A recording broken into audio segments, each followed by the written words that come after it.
अस्सलाम वालेकुम। लेक्चर 113 कैफ 3 का जी ये लास्ट लेक्चर है और ये लास्ट लेक्चर बस मैंने ज़बरदस्ती ही रख लिया है। व्हाट्सएप के ऊपर आपको ये चीज़ें भेजी हुई थी जिनको दोबारा जो है वो ज़रा आपके सामने रखना चाह रहा था और रिसेंट अटैम्प्ट के 2 सवाल सॉल्व करने से रह गए थे। मैंने कहा चलो वो भी कर लेंगे और 2-4 मोटी मोटी बातें करके फिर हम अल्लाह हाफिज़ भी कर देंगे। अच्छा, सबसे पहले प्रोसेस कॉस्टिंग के 2 क्वेश्चंस के सॉल्यूशंस भेजे थे आपको, ज़रा पॉज करें मैं निकाल दूँ।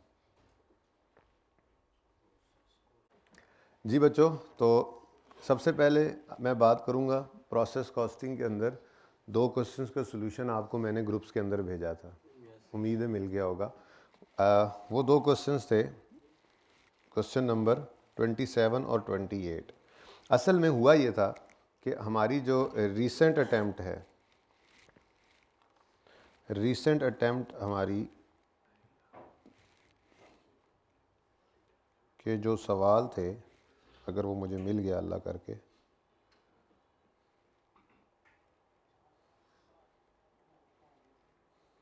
यही है जिसके ऊपर था, ढूंढी जा रहा हूँ। ये क्वेश्चन हमने किया था हरक्यूलिस वाला, जिसमें आपका क्वेश्चन जो है वो क्वेश्चन पैदा हुआ था जहाँ पे पहली बार जाकर कि जब हमारा प्रोसेस 2 के अंदर केमिकल M जाता है, ठीक है, तो केमिकल M 72-50 जाता है, लेकिन जब वो बन के निकलता है तो कुछ 76-50 हुआ होता है। तो हमने पुराने सवालों के अंदर ये किया था, मैं वो पुराने सवाल भी सॉल्यूशन भी दिखाता हूँ, मैंने वो आपके सेव करके रखे हुए थे।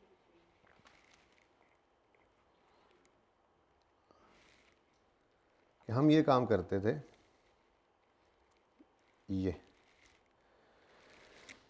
आपका क्वेश्चन नंबर 28 है। क्वेश्चन 28,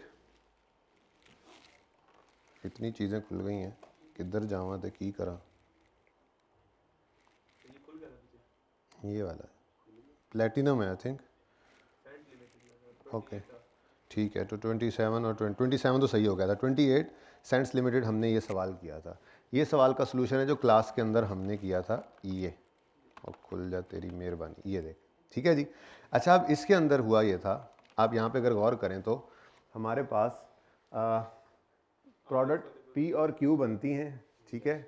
P और Q सेल हो जाती हैं और जो R है वो फर्दर प्रोसेस होती है, ठीक है जी। अब R फर्दर प्रोसेस होकर बिकती है, ठीक है।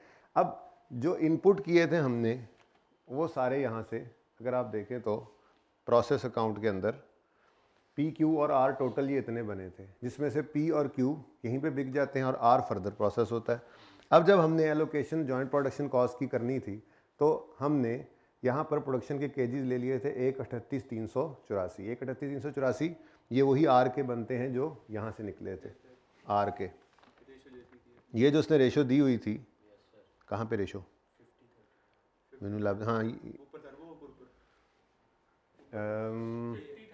ये तो ये 20, 50 P, 30 Q और R 20 था, ऐसे ही है। अब जो टोटल आउटपुट बनता है 691,920, इसका करें जरा 20% कितना बनता है, जल्दी करें, सारे कैलकुलेटर हाथ में कर लें, थोड़ा जाग जाए जी। 1,38,384, ठीक है, ये यूनिट्स बनते थे। हमने यहाँ पर यही यूनिट्स लिए, हालांकि अगर पूरी बात देखें तो प्रोसेस 2 के अंदर ये 1,38,384 पड़ते थे, उसके बाद इतना बाय प्रोडक्ट बन जाती, लॉस तो उसमें नहीं था, और एक्चुअल आउटपुट आर की 1,30,934 बनती थी। अब जब हमने ये सवाल रिसेंट टाइम वाला किया तो उसमें ये वाले यूनिट्स उठाए थे प्रोसेस 2 वाले, वो बढ़ गए थे हालांकि, ठीक है। इस सवाल के अंदर हमने क्या किया हुआ था, इस सवाल के अंदर हमने 1,38,384 ही लिया हुआ था। ये मैंने यहाँ पर लिखा हुआ है, आई कैप ऑल्सो यूज्ड इतने इंस्टेड ऑफ 1,30 उस अटेम्प्ट के अंदर, और उससे अगली अटेम्प्ट के अंदर भी आई कैप ने अपने पुराने सोल्यूशन के अंदर जी रखा हुआ था। तो उस पुराने सोल्यूशन के हिसाब से ये सवाल ठीक है, लेकिन कंसिस्टेंसी हो जाए और रिसेंट जो आया था हम उसी के हिसाब से चलें, और आगे भी आइंदा ऐसे ही करेंगे। और है भी उसूली तौर पे ये बात ज़्यादा बेहतर कि बिकना तो आर ने, बिकना तो उसने क्या था दूसरा, P, Q और दूसरा कौन सा था, अच्छा ये आर ही फर्दर प्रोसेस, आर ही रहा है, ठीक है ना। बिकना तो आर ने है, जो प्रोसेस फर्दर होकर बिकता है, उस पोजीशन के अंदर तो आर बिकता नहीं है। तो जब सेलिंग प्राइस वगैरह वही ले रहे हैं तो यूनिट्स भी वही लेने चाहिए उसूली तौर पे, ठीक है। लॉसेस को भी कंसिडर करना चाहिए, ठीक है ना। तो हमने फिर यहाँ पर ये 138 नहीं लेना, तो मैंने फिर आपके लिए नया सोल्यूशन जब बनाया तो मैंने आपको जो भेजा था रशियन ना पै गए, ये देखें इसके अंदर मैंने सिर्फ चेंज किसको किया, पूरा सोल्यूशन वैसे ही है, आप देखें वैसे ही प्रोसेस 1 का अकाउंट है, वैसे ही 691,920 बन रहा है, ये पी क्यू और आर है, सारा बिल्कुल वही मैंने दोबारा सोल्यूशन यहाँ पे एक्सेल में डाला था, ठीक है ना। प्रोडक्शन अलग अलग की 138,384 निकला। ये सारा कुछ करने के बाद जब एनआरवी की बेस पर जॉइंट कॉस्ट एलोकेट करने लगे तो यहाँ पर 138 की बजाय मैंने 130 ले लिया, इसका कलर मैंने डिफरेंट किया हुआ है। यही लेना चाहिए था ना, हरकुलिस वाली रिसेंट अटेम्प्ट के हिसाब से चले तो ये लेना चाहिए था। अब जैसे ही ये लिया उसकी वजह से ये फिगर बदली, ये टोटल बदला, ये जॉइंट कॉस्ट एलोकेशन जाहिर सी बात है बदल गई, ठीक है। और उसके बाद ये जॉइंट कॉस्ट पर यूनिट भी बदल गई, ठीक है। उसके बाद फिर यहां पर आकर ये फिगर्स भी बदली, क्योंकि जाहिर सी बात है जॉइंट कॉस्ट भी बदल गई और क्लोजिंग स्टॉक क्योंकि पर यूनिट कॉस्ट बदली तो ये भी बदल गई।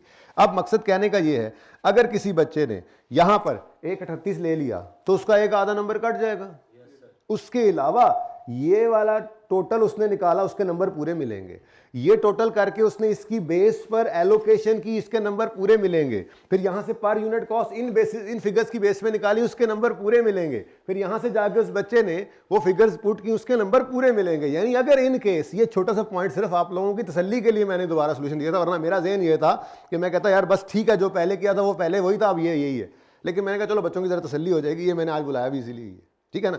ये सिर्फ इतनी सी बात है, एक फिगर गलत हुई है ना, तो उस एक फिगर की गलती का ये नहीं है कि सारी जगह पे नंबर कटेंगे, यहाँ पे नंबर कट गए, उसने अगर 138 के 130 लेने थे, एक नंबर अगर मिसाल के तौर पे था एक नंबर कट गया, बस एनआरवी गलत निकला, एक नंबर कट गया। लेकिन उसके बाद क्या है, एनआरवी टोटल, इसकी बेस पे जॉइंट कॉस्ट की एलोकेशन, ये कॉन्सेप्ट है, इसके पूरे नंबर मिलेंगे। टोटल को डिवाइड करके यूनिट से पर यूनिट निकाली कॉस्ट, पूरे नंबर मिलेंगे। क्लोजिंग स्टॉक वैल्यू किया उस हिसाब से पूरे नंबर मिलेंगे, ठीक है, सही है, ओके। अच्छा, कोई फिगर अगर प्लस माइनस छोटी मोटी अगर आगे पीछे हो गई हो तो ज़रा माजरत है, ठीक है। अच्छा, इसी तरह से ये मैंने प्रोसेस 2 भी बना दिया आपको कि प्रोसेस 2 वाले 130,934 हमने लिए, ठीक है ना, 130,934 और ये 106,450 है इसकी कॉस्ट। तो हमने क्या करना है, हमने जब कॉस्ट ऑफ सेल्स निकालनी है, यानी कॉस्ट ऑफ गुड्स मैन्युफैक्चर्ड निकाल रहे होंगे, तो इस 519, 554 में तो 3 चीज़ें थी, तो इसके लिए पी और क्यू की कॉस्ट ये एलोकेटेड वाली उठा लेनी है, और आर की ये कॉस्ट उठा के नहीं कॉस्ट ऑफ गुड्स मैन्युफैक्चर्ड बनानी, क्योंकि आर ने आगे फर्दर प्रोसेस होना है। तो ये 89434 उठ के चला गया इधर, ठीक है। यहां पे फिर पूरा प्रोसेस 2 अकाउंट मैंने किया, प्रोसेस 2 अकाउंट भी पूरा कर लिया, ठीक है, कॉस्ट पर केजी निकाल लिया हमने, ठीक है। उसके बाद ये जो 106,450 है इसको उठाकर ले जाएंगे हम यहां पर, सिंपल सी बात है। ये दोनों प्रोसेस 1 से ज्वाइंट कॉस्ट निकली, तीसरे की ज्वाइंट कॉस्ट नहीं ली क्योंकि उसने फर्दर प्रोसेस होना था, तो प्रोसेस 2 का अकाउंट बनाया और वहां से जो एक्चुअल आउटपुट वाली कॉस्ट निकलती है वो कॉस्ट यहां पे आके लिख दी, बाकी सारा सवाल सेम, कोई मसला। अच्छा, इसके बाद इससे अगला सवाल आया, अच्छा उसके बाद प्लैटिनम केमिकल आया जी।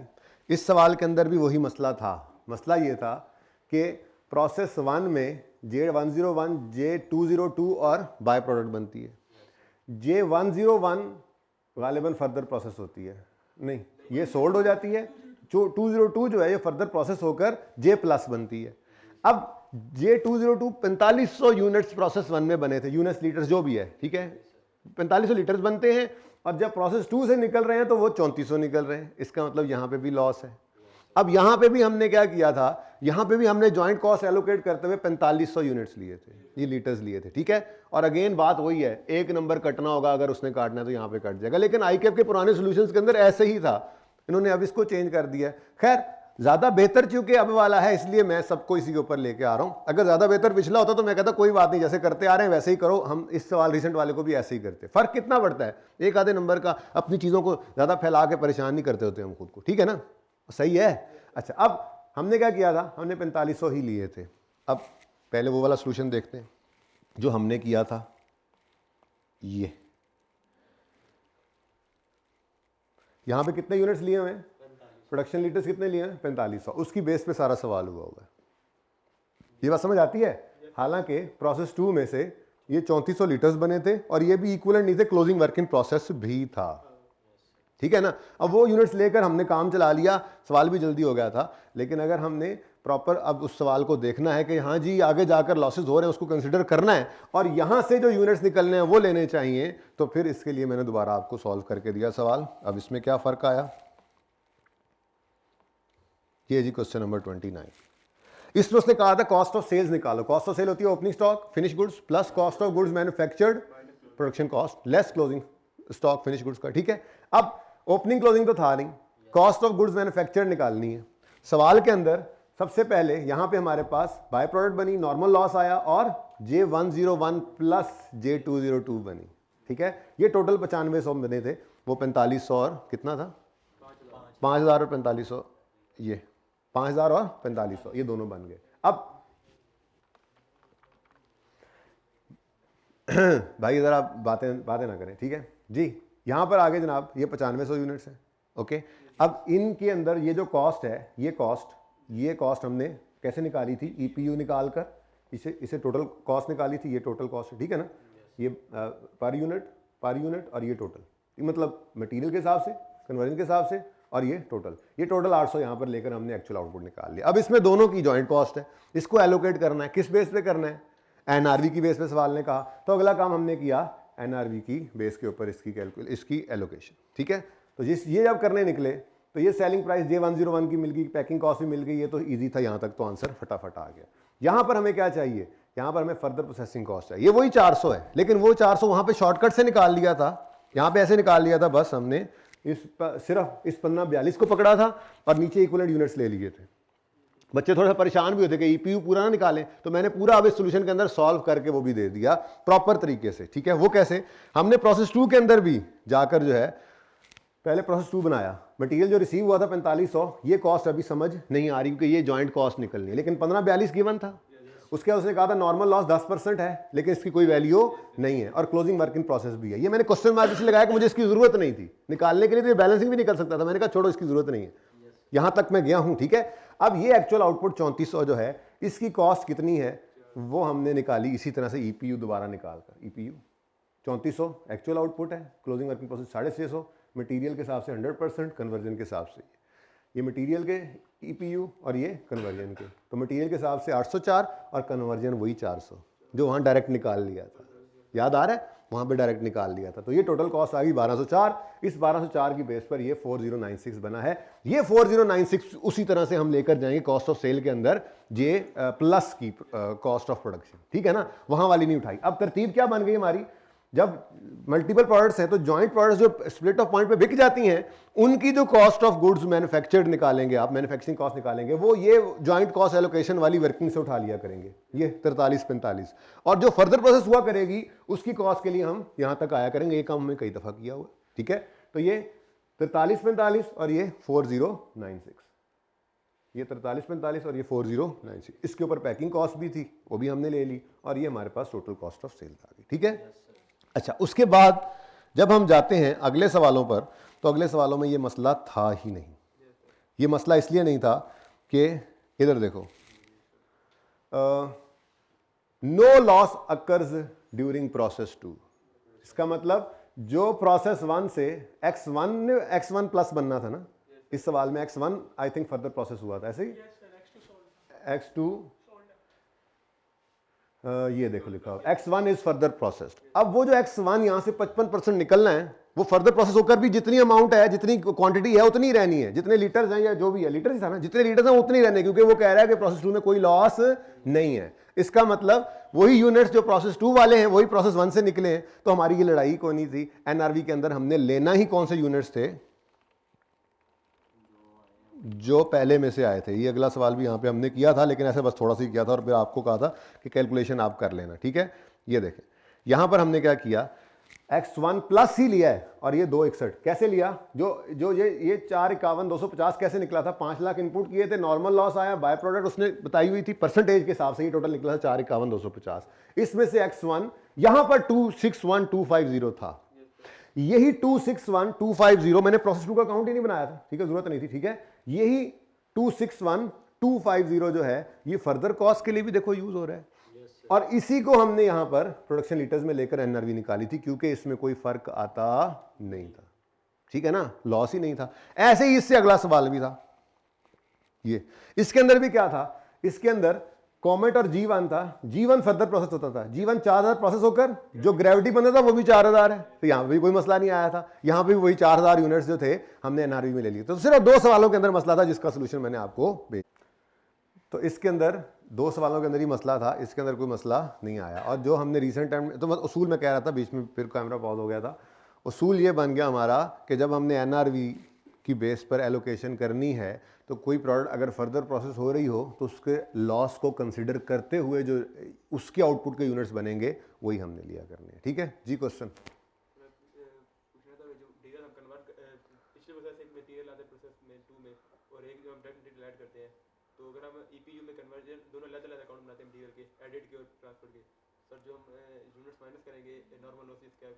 वो एडिड वाले में से हम कर देंगे। वैसे इसमें कोई इतनी बड़ी साइंस है नहीं, मैंने कहा था एक दफ़ा कि अल्टीमेटली कॉस्ट तो बराबर हो ही जानी जहाँ से माइनस करो। वो सिर्फ आपको ना याद कराने के लिए मैंने कहा था इसको मटेरियल से कर दिया करो, लॉजिकली भी ज़्यादा बेहतर है, कन्वर्जन से होता नहीं है असल में, ठीक है ना, कि मटेरियल की कॉस्ट के गेम, तो बस वो मटेरियल से अलग अलग करो तो फिर आप एडिड वाले में से कर देना, कोई मसला नहीं। ठीक है, दूसरे से भी करोगे तो कॉस्ट में फ़र्क नहीं पड़ेगा टोटल में जाके, लेकिन आप मटीरियल एडिड से करना। ठीक है जी, अच्छा जी, मेरे ख्याल में अब इससे ज़्यादा इस पर बात करने की कोई ज़रूरत नहीं है हमें। उसके बाद हम चलते हैं जी, मैंने यहाँ पर जो लिखा हुआ था ये, अच्छा उसके बाद दूसरी चीज़ जो मैंने आपके साथ डिस्कस करनी है वो है जनाब थ्योरी। मैंने आपको थ्योरी के कुछ चंद एक पेजेस दिए हैं, 20 पेजेस हैं मतलब, लेकिन ये देखें कि ये पूरी CMA की ICAP की किताब में 600 के करीब सफ़े होंगे मेरे ख्याल से अराउंड। ठीक है, तो उन सब में से मेरे ख्याल में देखें, अब ये नहीं कह सकता कि इससे बाहर कोई बात नहीं जाएगी, लेकिन कोशिश यही की थी मैंने कि जो बात थ्योरेटिकली अलग से टेस्ट हो सकती है वो मैं लिख दूँ। ठीक है, अब इसके अंदर आप देखेंगे, गौर करेंगे कि मैंने ना खानापुरी भी की हुई है। खानापुरी का मतलब जैसे CVP एनालिसिस का चैप्टर अभी आएगा, उसमें सिर्फ मैंने 3-4 अजम्पशंस जो ICAP की किताब में लिखी हुई थी वो लिख दी, हालांकि वो अजम्पशंस हमने पढ़ी हुई हैं। ठीक है, प्रोसेस कॉस्टिंग का चैप्टर आया तो प्रोसेस कॉस्टिंग में जो हम करते हैं वही मैंने ज़रा सा लिख दिया स्टेप्स की फॉर्म में कि ICAP की किताब के अंदर वो लिखा हुआ था, करैक्टरिस्टिक्स टाइप इस तरह की चीज़ें। तो इस तरह से भी मैंने किया है 1-2-3 चैप्टर्स में। उसकी वजह सिर्फ ये थी कि आप लोगों की एक मैंटेलिटी होती है, एक साइकी होती है कि यार इस चैप्टर में से थ्योरी आ गई तो नॉर्मली आ नहीं सकती, कुछ चैप्टर में से कुछ चीज़ होती नहीं है। तो उस तसल्ली के लिए मैंने उन चैप्टर्स को भी देखा और उनमें से जो मुझे लगा मुनासिब मैंने वो ICAP किताब में से लिख दिया। ठीक है, अब जो मैं आपको ज़रा गो थ्रू करवाना चाह रहा हूँ कि जो चीज़ें आपके लिए इंपॉर्टेंट हैं जिनको आपने देखना है, लेकिन इसको रट्टा लगाने मत बैठ जाना, खुदा के लिए इनको याद करने की ज़रूरत नहीं है। आपने बस इतना करना है कि आपने सबसे पहले जो है वो घबराना नहीं है, आपने सबसे पहले जो है वो इस इन्वेंट्री वैल्यूएशन पे आना है। रिवीजन प्लान आपको दिया हुआ है, ठीक है, रिवीजन प्लान भी ओपन कर लेते हैं जी, बाकी सारी चीज़ें भी साथ ही हैं ना। रिवीजन क्लास, रिवीजन प्लान किधर है?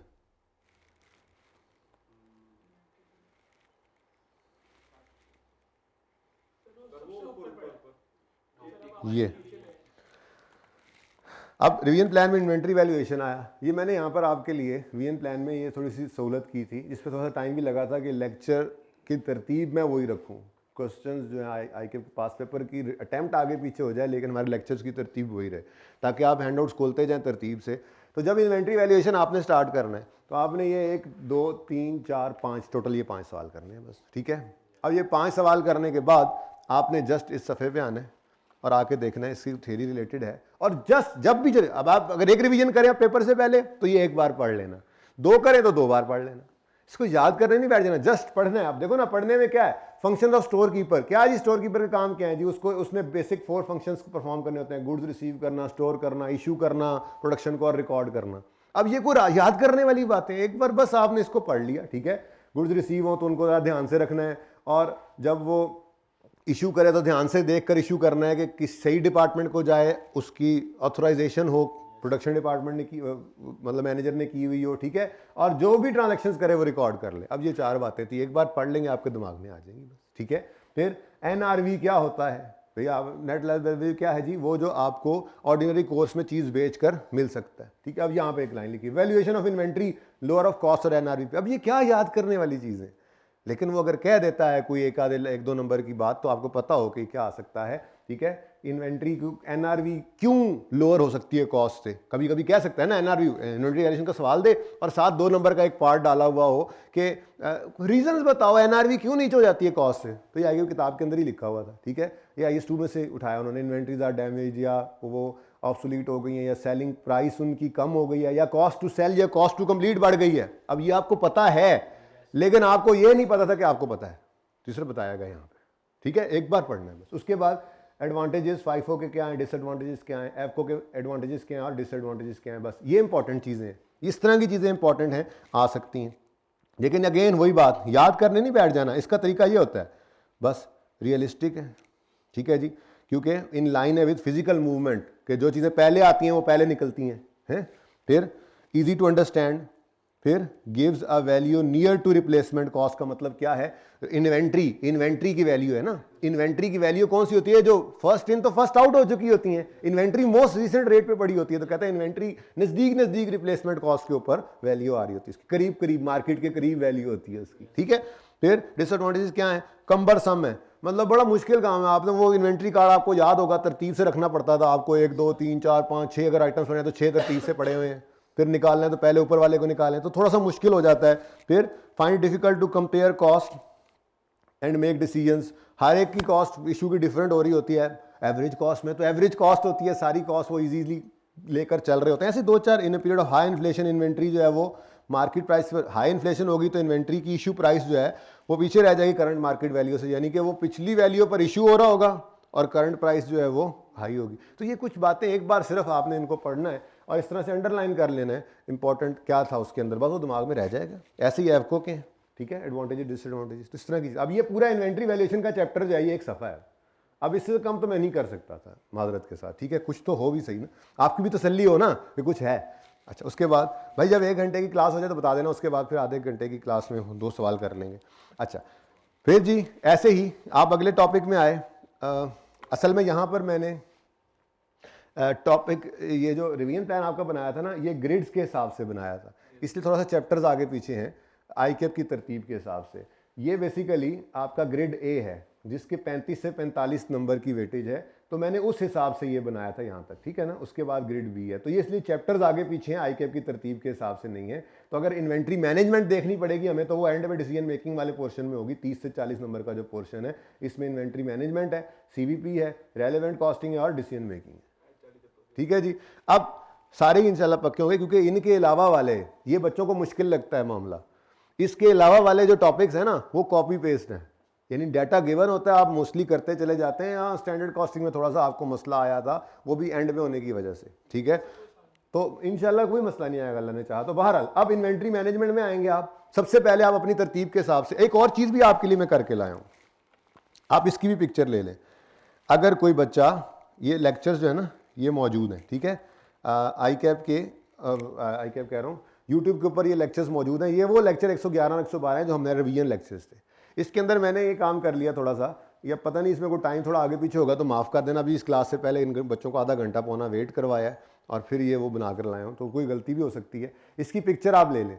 इसमें क्या करना है आपने, जैसे अब इन्वेंट्री मैनेजमेंट आपने पढ़ना है, तो ये देखें, ये स्टार्ट से लेक्चर 112E यूट्यूब पे पढ़ा होगा, डायरेक्ट उस पर जाओगे, टाइम आया नहीं होगा कौन सा वाला कहाँ पे पढ़ा हुआ है, ठीक है।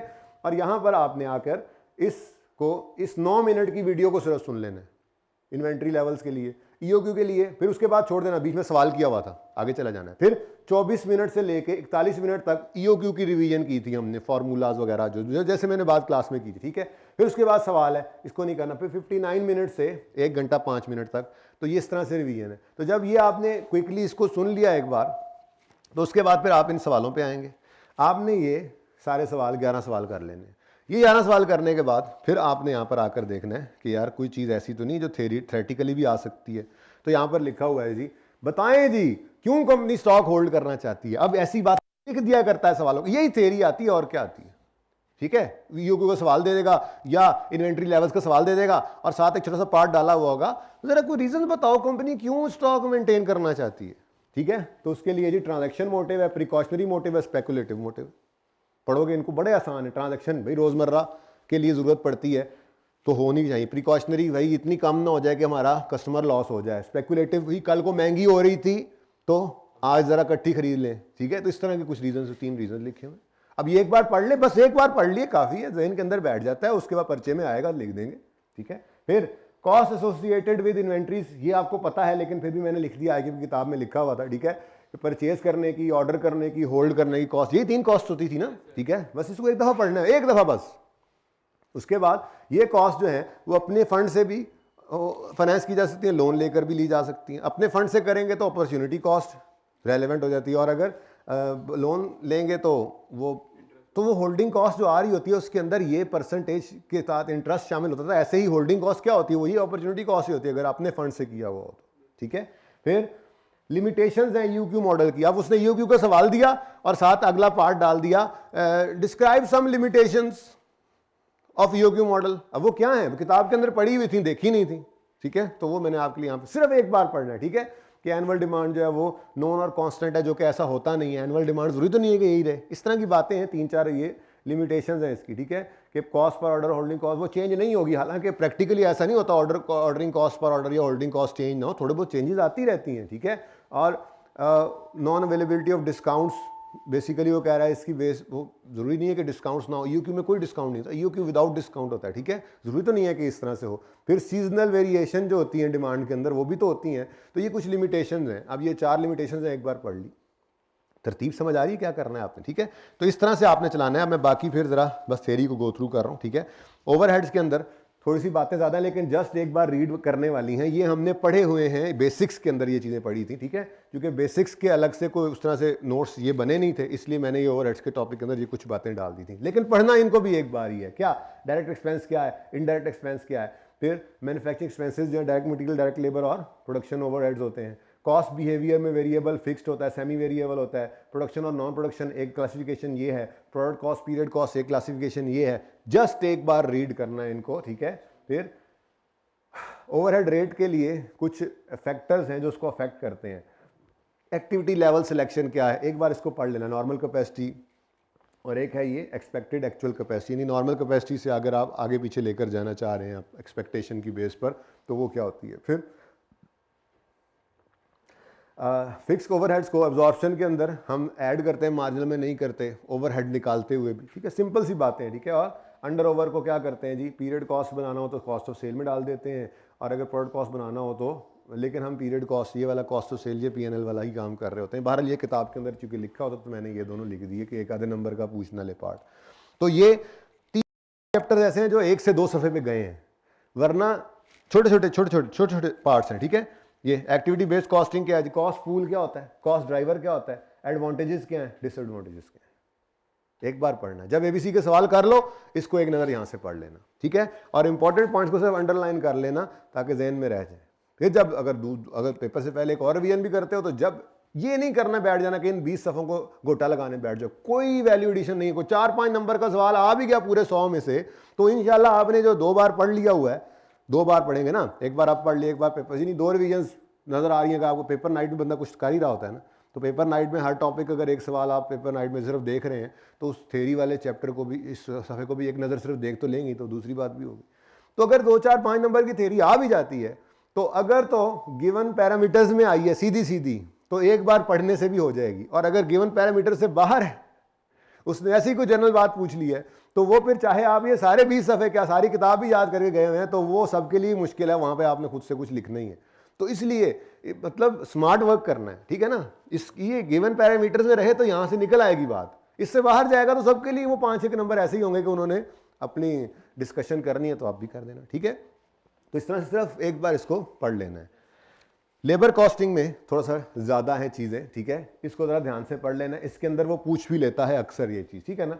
डायरेक्ट इनडायरेक्ट कोई इतना इंपॉर्टेंट नहीं है, ठीक है। वेजेस 3 तरह से हम पे करते हैं, या वो पीस रेट सिस्टम होता है या वो अर्ली होता है, ठीक है, ठीक है। और उसके बाद उसको जो है वो स्किल्ड अनस्किल्ड के हिसाब से भी हम उसको जो है वो प्रेफरेंस दे देते होते हैं, ठीक है। फिर प्रोडक्शन प्रोडक्टिविटी में क्या फ़र्क है, लाइन लिखी हुई है। इंपॉर्टेंस क्या है प्रोडक्टिविटी और एफिशिएंसी मेजर करने की, ये असल में ज़्यादा इंपॉर्टेंट बात है कि वो कोई सवाल देकर लेबर का साथ में ये भी कह देता होता है कि ज़रा बताओ एडवांटेज क्या है, डिसएडवांटेज क्या है। तो ये एक बोनस सिस्टम्स हैं कुछ, ठीक है। हाई डे रेट सिस्टम क्या होता है, इसके एडवांटेजेस क्या हैं, डिसएडवांटेजेस क्या हैं, individual bonus scheme, group bonus, advantages disadvantages, profit sharing, advantages disadvantages, share incentive, इसके जम्पशंस हैं, ठीक है, और इंपॉर्टेंस ऑफ लर्निंग का। तो ये थोड़ा सा ज़्यादा है इसके अंदर, क्योंकि वो चीज़ें ज़रा ज़्यादा थी, एडवांटेजेस डिसएडवांटेजेस जो पूछ सकता है। लेकिन अगेन वही बात है कि आपने सिर्फ इनको एक दफ़ा पढ़ना है ध्यान से, आप देखेंगे कि आपकी अंडरस्टैंडिंग डेवलप होगी। आपको एक बार पता वो पूछ ले बोनस, ग्रुप बोनस है जी, इसके डिसएडवांटेजेस बता दो, इसके एडवांटेजेस बता दो। अब आपने एक बार पढ़े होंगे तो वो 5 है, तो आप उसमें से 3-4 फिर भी लिख लोगे, काफ़ी है। 3 भी लिख दोगे तो काफ़ी पर्चे के अंदर, ठीक है। ये जरा लेंथी है, ये सबसे लेंथी शायद लेबर वाला ही थ्योरी का था, जिसके अंदर मेरे ख्याल में ये तीसरे सफ़े तक पहुंच गया, ठीक है। वरना कोई और एक 2 सफ़े पे गया है ना, वो 1.5 पे गया है, 2 सफ़े पे गया है स्टैंडर्ड कॉस्टिंग वेरिएंस एनालिसिस के अंदर। मैंने कहा था कि इंपॉर्टेंट है रीजंस ऑफ वेरिएंसेस, तो वो इकट्ठे करके लिखे थे वहाँ पे आपके लिए, ठीक है। तो वो 2 सफ़ों के ऊपर है, लेकिन वो भी आपने सिर्फ फेवरेबल याद कर लेना, एडवर्स उसी के उलट कर देना, बड़ी ज़िंदगी आसान है वहाँ पे भी, ठीक है। कॉस्ट फ्लो इन प्रोडक्शन, अब ये चैप्टर वही है, ठीक है, एंट्रीज वाला। इसमें इंटीग्रेटेड के एडवांटेजेस, डिसएडवांटेजेस, और नॉन इंटीग्रेटेड इंटरलॉकिंग के एडवांटेजेस और डिसएडवांटेजेस। और इसके अलावा मुझे कुछ मिला नहीं जो मैं यहाँ से लिख सकूँ। चैप्टर हमारा तैयार है, एंट्रीज अब आई के किताब में एंट्रीज लिखी हुई हैं, अब वो एंट्रीज तो मैंने आपको लिखवाई हुई हैं, ठीक है। तो आपने सिर्फ यहाँ से इनको तो एक सफ़े के, ये सफ़ा भी पूरा नहीं बनता ना, आधा सफ़ा बन रहा होता है कोई इस तरह से, ठीक है। Job and service costing, basically ये इकट्ठे ही हैं, हमने इनको इकट्ठा ही किया है, और ये इकट्ठे ही थे। जो मैंने 2 सवाल ऐड किए थे रिवीजन प्लान के अंदर, अगर आप देखें जो 2 सवाल पहले एडेड हैं वो इसी में से ही थे।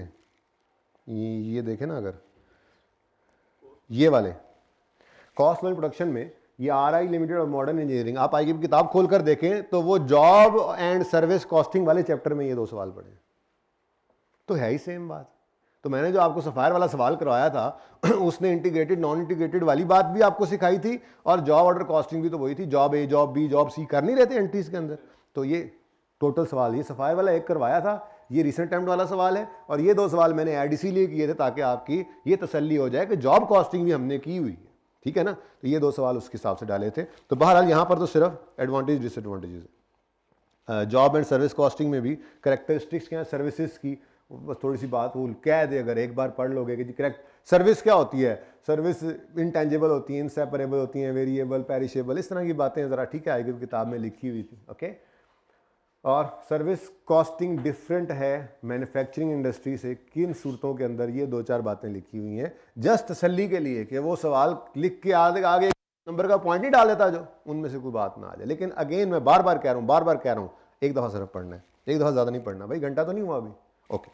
प्रोसेस कॉस्टिंग में आप देखो, मैं आपको कह रहा था कि मैंने खाना पूरी की हुई है, ये देखो मेजर डिफरेंस, ये तो क्लास में बताया हुआ था, between process costing and job order costing is that process costing that in process costing production moves from one process to subsequent until final completion occurs, final product is then transferred to finished goods after accumulation cost process, ठीक है। whereas job costing में cost of each job is assigned separately, उसके लिए अलग process account बनता है, ठीक है, and transfer to finished goods, और वहीं से complete होकर निकल जाती है। और दो एक और फ़र्क भी है कि प्रोसेस कॉस्टिंग में कॉन्टीन्यूसली एक जैसी चीज़ें बन रही होती हैं, जबकि जॉब कॉस्टिंग के अंदर स्पेसिफिक कस्टमर के ऑर्डर के लिए चीज़ें बनती हैं। अब process costing involves provides a system of costing where any or all of these features या करेक्टरिस्टिक्स अकर। अब ये आपको पता है, ठीक है, कैसे the output of one process input to the subsequent process until conversion into finished products. अच्छा, अब ये बताने की बात थी। Output is normally measured in total quantity such as tons, litres. अच्छा जी, बड़ी बात है। Material might be added in full at start or sometime during specific percentage of completion, or might be added gradually throughout the process. The material are processed to produce a final output. In a process costing system, it is usual to distinguish between direct material and conversion cost, ठीक है। There might be losses in process due to evaporation वगैरह, ठीक है। Where there is a continuous production, there will usually be closing work in process. फिर output of from production might be a single product but may be joint products. In some process manufacturing there is series of sequential process. ये मतलब just I की किताब के अंदर ये लिखा हुआ था, मैंने उठा के लिख दिया। मैंने कहा अब इस चैप्टर में कुछ तो लिखूँ मैं, और तो मुझे कुछ मिला नहीं। तो एक बार सिर्फ पढ़ना है, ठीक है, और आपको खुद पता लग जाएगा कि हाँ यार ये बात तो थ्योरेटिकल टाइप है ही नहीं, ये तो सवाल हमें आते हैं, ये नहीं बन सकता, खुद पता लगता जाएगा। तो ये जहाँ एडवांटेजेस डिसएडवांटेजेस वगैरह है ना, ये नॉर्मली इंपॉर्टेंट होते हैं, ठीक है। इनको आपने सिर्फ यानी कि जब उस चैप्टर पे आए तो एक दफ़ा बाकी सारा पढ़ लें, एडवांटेजेस को 2 दफ़ा रीड करना है, बस रट्टे लगाने नहीं बैठ जाना, okay. Joint and by product, अब इसके अंदर भी आप देखो बाय प्रोडक्ट क्या होती है, इसकी एग्जांपल्स हैं। जॉइंट और इसकी अकाउंटिंग है, ये जो हमने सीखी हुई है। अदर इनकम बना लो, ठीक है, नो कॉस्ट बाय प्रोडक्ट में उसकी एलोकेट नहीं करते। ये as a deduction from joint process cost, most commonly use method, हर सवाल में लिख कर कहता था यही काम करो, तो ये काम हमने किया हुआ, सिर्फ मैंने यहाँ पर लिख दिया, ठीक है। Definition of joint product example क्या है और मेन पॉइंट ऑफ डिस्टिंक्शन क्या है, ऐसे ही बस मैंने ये आपको तसल्ली के लिए एक सफ़ा इसका भी बना दिया, ठीक है। मार्जिनल एब्जॉर्प्शन के अंदर मार्जिनल के एडवांटेजेस डिसएडवांटेजेस एब्जॉर्प्शन के, अब मैं यहाँ पे बैठ के आपको ये तो नहीं बता सकता, वो तो किताब के अंदर लिखी होती हैं चीज़ें कि जी आपने मार्जिनल कॉस्टिंग के अंदर फिक्स कॉस्ट को नहीं लेना, सिर्फ वेरिएबल कॉस्ट को लेना है, कंट्रीब्यूशन निकालना है और एब्जॉर्प्शन में फिक्स कॉस्ट को लेना है, वो सारा कुछ सीखा हुआ है हमने सवालों के अंदर। तो हर टॉपिक को आपने उसी तरतीब से करना है, पहले सवाल जो रिवीजन प्लान वाले हैं वो करने, वो सॉल्व करने के बाद आपने जस्ट एक दफ़ा आने और इस सफ़े को देख लेना, यार इसमें क्या है, यार एक सफ़े के ऊपर एडवांटेज डिसएडवांटेज लिखे हुए हैं, बस चलो यार ये पढ़ लेते हैं, बात समझ आ रही है। तो ये इसलिए थोड़ा टाइम भी लग गया क्योंकि मैं तसल्ली करना चाह रहा था कि चैप्टर पूरा देखकर उसमें से कोई काम की चीज़ जितनी हो वो लिख दूँ, तो ये फिर इसीलिए मैंने ये कम कम सी चीज़ें लिख दी हैं। हो सकता है इसमें से भी कुछ चीज़ें मैंने अभी भी छोड़ दी हूँ कि यार कोई नींद की तो बिल्कुल ही ज़रूरत नहीं है, ठीक है। अब वही बात कर रहा हूँ ना कि 4-5 नंबर की थ्योरी अगर आती भी है तो ये गिवन पैरामीटर्स में से आए तो ठीक है, अगर इससे बाहर निकल जाएगी तो वो सबके लिए होगी, वो किताब से तो नहीं होगी, वो जनरल डिस्कशन की कोई बात होगी तो वो आप फिर कर लीजिएगा जैसे बाकी सब करेंगे, ठीक है जी। उसके बाद ये देखें जी, स्टैंडर्ड कॉस्टिंग के अंदर स्टैंडर्ड कॉस्टिंग अलग चैप्टर है, वेरिएंस एनालिसिस आईकैप का अलग चैप्टर है। मैंने ये चैप्टर आईकैप के हिसाब से थ्योरी की बनाई हुई है, आईकैप के चैप्टर देखता गया ना इस तरह तरतीब से, उसी हिसाब से थ्योरी बनी हुई है, ठीक है ना। और ये आईकैप, इसका सोर्स आईकैप ही है, आईकैप की किताब ही है, वहीं से उठाकर चीज़ें मैंने यहाँ पर डाली हुई, को खुद से नहीं लिखा है इतना मैं फनकार, ठीक है ना।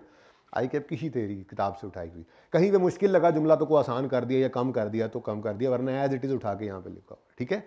तो इसलिए थोड़ा कॉन्फिडेंट रहे, कोई भी जो है वो आईकैप की किताब की चीज़ें मैंने यहाँ पर लिखी हैं जो थ्योरेटिकली आ सकती हैं, क्योंकि टॉपिक तो हमारे सारे तैयार हैं, सिलेबस तो हमने सारा किया हुआ है, तो चलो ज़रा इसको भी देख लें, ऐसे ज़रा दिल की तसल्ली के लिए ये काम किया, वरना इसके बगैर भी 6-7 नंबर की कोई ज़रूरत इतनी नहीं थी, मैंने कहा ना वो वैसे भी हो ही जाते हैं, पर दिल की तसल्ली के लिए मैंने ये बना दिया, आपके दिल की तसल्ली के लिए, ठीक है।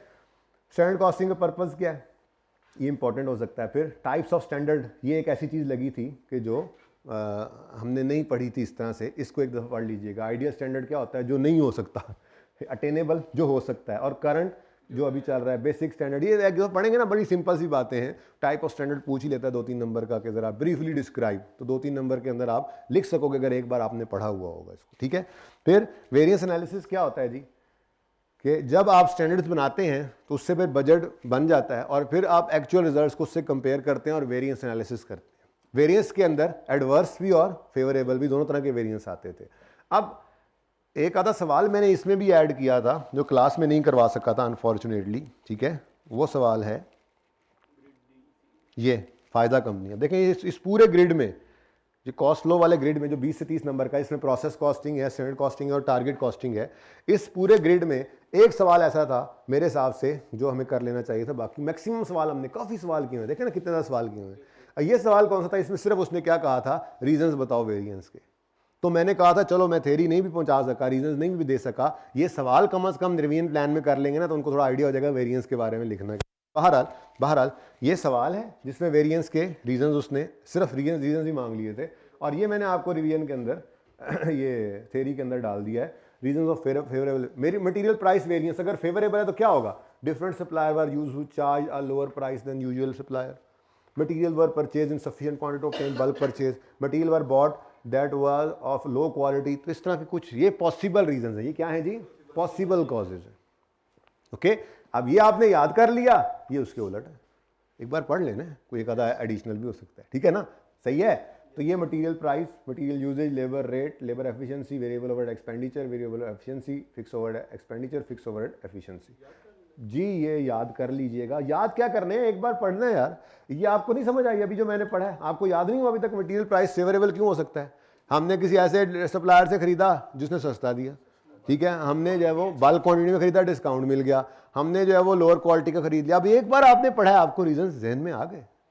बस ये थोड़ा इस तरह की चीज़ है कि जब कभी आप जो है वो मतलब इस टॉपिक को करेंगे तो इनको एक दफ़ा पढ़ लेंगे और पेपर नाइट में भी एक नज़र इस पर डाल लेंगे, बस एक नज़र डालनी है, ठीक है। वो 10 में से 5 चीज़ें याद रह जाए, पर्चे में तो इतनी याद रहती हैं, उसके नंबर मिल जाया करते हैं, ठीक है, ओके।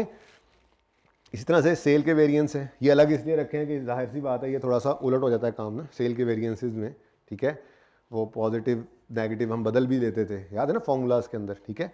तो यहाँ पर आकर भी आपने अब देखें ना, इधर जब आप स्टैंडर्ड कॉस्टिंग पे आएंगे तो स्टैंडर्ड कॉस्टिंग के अंदर आप क्या करेंगे, जिन्होंने नहीं पढ़े ये लेक्चर्स, मैं कह रहा हूँ कम से कम वो लोग इतना तो देख ही लें। बाकी सवाल मैंने करवाए हैं जो रिवीजन प्लान में भी डाल दिए, बाकी तो सवाल करवाए हैं ना, ठीक है, रीसेंट अटेम्प्ट करवाई है या कोई का दुका और सवाल करवाए, वो मैंने रिवीजन प्लान में डाले हुए हैं। जिन्होंने ये लेक्चर नहीं लिए कम से कम वो इतना तो ले ही लें इन लेक्चर्स को। ये टोटल कितना बनता है जी, आधा घंटा ये हो गया, कोई 1 घंटा यहाँ से निकला, 1.5 घंटा हो गया, 2.5 घंटे, कुछ मेरे ख्याल में 4 घंटे बनेंगे टोटल इसके मिला जुला के मेरे ख्याल से, ठीक है ना। तो जब आप स्टैंडर्ड कॉस्टिंग पे आए तो आपने लेक्चर 112D ओपन किया, 3 मिनट 45 सेकंड से 22 मिनट 25 सेकंड तक आपने उसको सुना, एक रिवीजन हुई, उसके बाद सारे फार्मूलाज जो आपने नोट्स को रिवाइज किया, उसके बाद आपने स्टैंडर्ड कॉस्टिंग के ये सवाल कर लिए, 10 सवाल हैं। उसके बाद आपने आकर यहाँ से इन वेरिएंस को पढ़ लेना है। ये 2 सफ़े हैं वैसे तो, ये 4 स्टैंडर्ड्स के नाम आपने ध्यान में रखने, यहाँ से कोई एक आधी लाइन अंडरलाइन कर लेना, मैंने बस उठा के यहाँ पेश कर दिए थे, ठीक है। और उसके बाद ये वेरिएंसेस हैं, ठीक है, ये आपके 2 सफ़ों के ऊपर, ये थोड़ा सा काम है आपका करने वाला, ज़्यादा मतलब मेरी कोशिश थी कि ना हो, लेकिन ये इनएविटेबल था, ठीक है। उसके बाद टारगेट कॉस्टिंग है, पता है आपको क्या है target costing, target cost, target sale price minus desired profit से निकलती थी, ठीक है, और कॉस्ट गैप आता था और उसको क्लोज करते थे। ये पढ़ाए भी थे क्लास के अंदर, ICAP की किताब से पढ़ाए थे, ये वहीं से उठाकर लिखे हुए हैं, कॉमन मेथड्स ऑफ क्लोजिंग। अगर आप कहेंगे तो ओपन करके दिखा दूंगा, ऐसी कुछ चीज़ें हमने पढ़ी हुई हैं, बस पढ़ी हुई थी, मैं ICAP की स्टडी टेक्स्ट ओपन करता था, वहाँ से पढ़ा देता था, बस वो यहाँ पर लिख दिए हैं, ठीक है। अच्छा, एडवांटेजेस क्या हैं जी, ये इंपॉर्टेंट चीज़ है। अब देखो ऐसे CVP एनालिसिस चैप्टर आया, अब इसमें मुझे और कुछ नहीं मिला तो मैंने अजम्पशंस ऑफ CVP एनालिसिस लिख दिए 4, जो किताब में ICAP की लिखी हुई, और है कुछ नहीं इसके अंदर, फॉर्मूलाज लिखूँ यहाँ पर, भाई याद है आपको। तो तरतीब क्या है, तरतीब वही है। सबसे पहले आप जिन्होंने नहीं पढ़ी ये क्लासेस, सबसे पहले क्या कर लेंगे, वो ये लेक्चर 112B ओपन करेंगे और ये तकरीबन 1 घंटा 14 मिनट की रिकॉर्डिंग को चाहे डबल स्पीड में सुन लेंगे, उसमें पूरा एक स्केच हम बनाएंगे फॉर्म, उसमें एक सवाल भी मैंने बीच में इसके अंदर एक सवाल भी है, लेकिन वो मसला ये है ना कि हमने सिंगल प्रोडक्ट CVP एनालिसिस जब रिवाइज़ किया था तो एक सवाल छोटा सा मैं बना के लाया था इलस्ट्रेशन सी, उसके ऊपर सारे ही फार्मूला लगाकर हमने वो रिवाइज़ किया था, तो वो रिवीजन ही चल रही होगी, तो इसको पहले आप ले लेंगे। उसके बाद फिर आप CVP के सवालात की तरफ आ जाएंगे, ठीक है, CVP के सवालात आप करेंगे, ये 10 सवाल हैं। उसके बाद फिर आप यहाँ पे आएंगे तो यहाँ पे कुछ भी नहीं होगा, क्योंकि यहाँ पे कुछ है ही नहीं, ठीक है, और सही है ना। अच्छा, उसके बाद रेलेवेंट कॉस्टिंग के अंदर मुझे और तो कुछ नहीं मिला, ये भी मैंने आपको डेफिनेशंस पढ़ाई हुई थी, ये भी अगेन ICAP की किताब ओपन करके वहाँ से पढ़ाया था, ठीक है ना। अब ये देखो, अब आधा सफ़ा इसका है रेलेवेंट कॉस्टिंग पूरे चैप्टर में से। रेलेवेंट कॉस्ट क्या होती है, फ्यूचर, कैश फ्लो और डिसीजन की वजह से। तो ये हमने 3 बातें कही थी, आपको याद होगा, तो ICAP किताब के अंदर ये लिखा हुआ था, मैंने वहाँ से उठा लिया।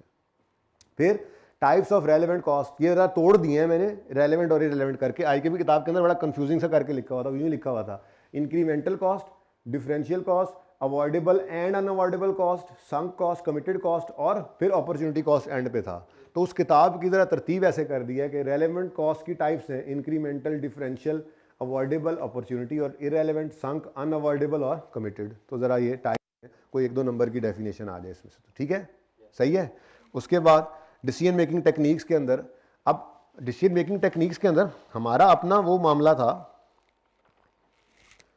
सारे का सारा, जो रिवीजन क्लास के अंदर हमने ये इस तरह से सारा कुछ ही रिवाइज कर लिया था, आपको याद है, ये देखें। तो अब वो वहाँ से कुछ नहीं करना हमने जाके कि हम वो उनके अंदर किताबों के अंदर यही तो बात लिखी होती है, वो बताते हैं सारा जी लिमिटिंग फैक्टर डिसीजन क्या है, हमने ये कर लिया था सारा, ठीक है। यहाँ पे आके ये सारी तरतीब थी, ये 4 स्टेप्स थे इसके। फिर उसके बाद वो बताते हैं जी मेक और बाय क्या है, तो मेक और बाय में क्या डिसीजन रूल हो, ये सारा कुछ हमें पता है यहाँ से, ठीक है। इसलिए मैंने यहाँ पर जब देखा पूरी किताब के अंदर, तो मुझे इस चैप्टर के अंदर जो चीज़ लगी कि आपको बता देनी चाहिए वो थी सिर्फ ये आउटसोर्सिंग के बारे में, और ये भी वहाँ से पढ़ाए हुए हैं। आउटसोर्सिंग क्या मतलब, क्या होता है कि हमने कहा जी हम खुद नहीं बनाएंगे चीज़, हम आगे आउटसोर्स करते हैं, ठीक है ना। तो आउटसोर्स करने में क्या क्या मसले मसाइल आ सकते हैं, तो भाई जब बाहर किसी को चीज़ दे रहे हैं अपनी बनाने के लिए, तो आपका कंट्रोल नहीं रहेगा, ठीक है। अब बाहर वाला बंदा है, ठीक है, वो हो सकता है चीज़ की क्वालिटी लो कर दे, हो सकता है वो हमारी डेडलाइन मीट ना करे। अब आउटसोर्सिंग के अंदर ये अदर फैक्टर्स वो सवाल में कह देता है, डिसीजन मेकिंग का सवाल आया, कहता है आउटसोर्स करना चाह रहे हैं, बताओ करें या ना करें, बताओ फलां एक्सेप्ट करें फलां सप्लायर की ऑफर या ना करें, और पार्ट बी में लिख देता है 3 नंबर के लिए अदर नॉन फाइनेंशियल फैक्टर्स भी डिस्कस करो। तो वो यही तो है, ठीक है। तो ये आपने एक दफ़ा पढ़ लेना, बहुत आसान है, एक बार पढ़ोगे। ये अगेंस्ट आउटसोर्सिंग है, लेकिन साथ ही उन्होंने कहा किताब के अंदर लिखा हुआ है कि ये सारे तो अगेंस्ट थे, कुछ बेनिफिट्स भी होते हैं आउटसोर्सिंग के। तो ये आप एक दफ़ा जस्ट रीड करेंगे और उसमें से मतलब की चीज़ें, जैसे ये सिर्फ इतनी सी बात आपने हाईलाइट कर लेनी है, लूजेज सम कंट्रोल, बस ताकि याद रह जाए। फिर बाकी ये लोअर स्टैंडर्ड क्वालिटी या डिलीवरी डेट्स ऑन स्केड्यूल जो है वो फेल टू मीट कर जाए, ठीक है ना, fail to meet delivery dates on schedule. फिर ऐसे ही लूज सम फ्लेक्सिबिलिटी, बढ़ाना कम करना चीज़ों को। फिर डिसीजन आउटसोर्स में have implication for employment with in the entity, यहाँ हम एम्प्लॉयज़ को जब आप फारिग कर देंगे तो वो किधर जाएंगे बेचारे, एहतजाज करेंगे नहीं करेंगे, को पैसे देने पड़ेंगे, ठीक है। फिर लॉन्गर टर्म कॉन्सिक्वेंसेस देखने हैं आपने। फिर कंपनी जो है वो ये नहीं ज़रूरी कि वो कंपेटिटिव एडवांटेज ही रखेगी, अगर वो बंदा तुम्हारा कंपेटिटर भी अगर वहीं पे चला गया उसी बंदे के पास जिसको हमने आउटसोर्स किया हुआ है, तो फिर हमारा कंपेटिटिव एज तो लूज़ हो जाएगा। इस तरह की बातें हैं। लेकिन साथ ही वो कहता है कि अगर जो work that is outsource is not specialised, तो फिर वो जो बंदा करेगा वो स्पेशलाइज्ड है तो अच्छी चीज़ बनाएगा। फिर आप अगर जो है वो एक्सटर्नल सप्लायर जो है उसकी स्पेशलिस्ट एक्सपर्टीज़ है, ठीक है, तो आप वो अच्छा काम कर देगा। और इधर अगर आपने उसको फारिग कर दिया है अपने रिसोर्सेज को उस नॉन कोर एक्टिविटी से, अगर आपकी नॉन कोर एक्टिविटी नहीं है तो आप अपनी कोर एक्टिविटी पर ज़्यादा ध्यान दे सकते हो। तो ये कुछ बातें हैं, ठीक है, जो इसका फ़ायदा या नुकसान, तो इस पूरे डिसीजन मेकिंग के अंदर मुझे यही नज़र आया। बाकी अब मैं इसमें से क्या बताता आपको, शट डाउन कंटिन्यू कैसे करते हैं, डिसीजन क्या चीज़ है, ऐसी तो कोई बात नहीं, वो सारी चीज़ें हमें आती थी, ठीक है ना। तो ये 20 सफ़े असल में आपको मैंने सिर्फ खुद दिखाने थे जी, ख़त्म हो गए।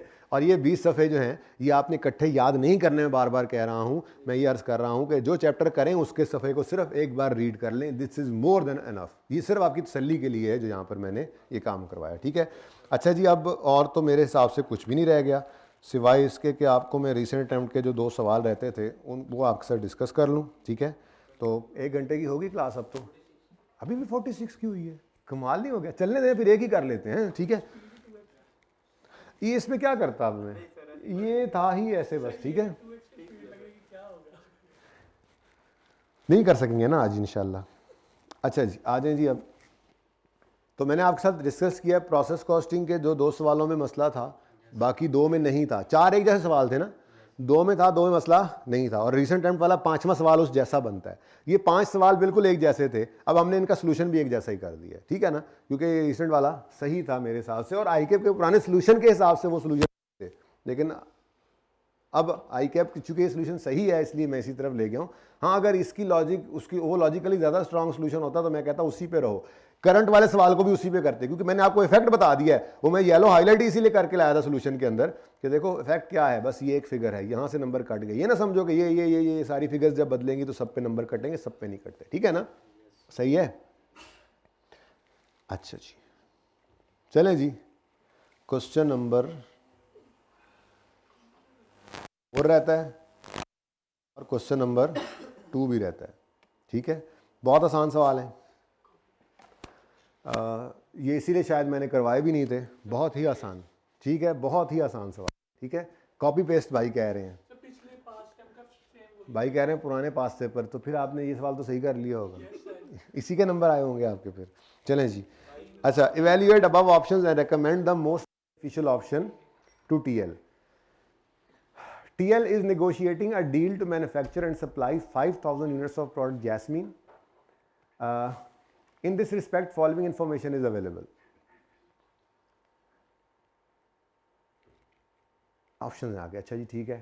The available labor hours are 10,000, whereas required hours for production of 5,000 units will be 15,000। भाई ऊपर जो ऑर्डर आया हमें जैस्मीन प्रोडक्ट का, वो कितने आवर्स है रिक्वायर्ड है, उसके लिए कितने आवर्स रिक्वायर्ड है जी ना, 15,000। 10,000 तो हमारे पास लेबर आवर्स अवेलेबल हैं।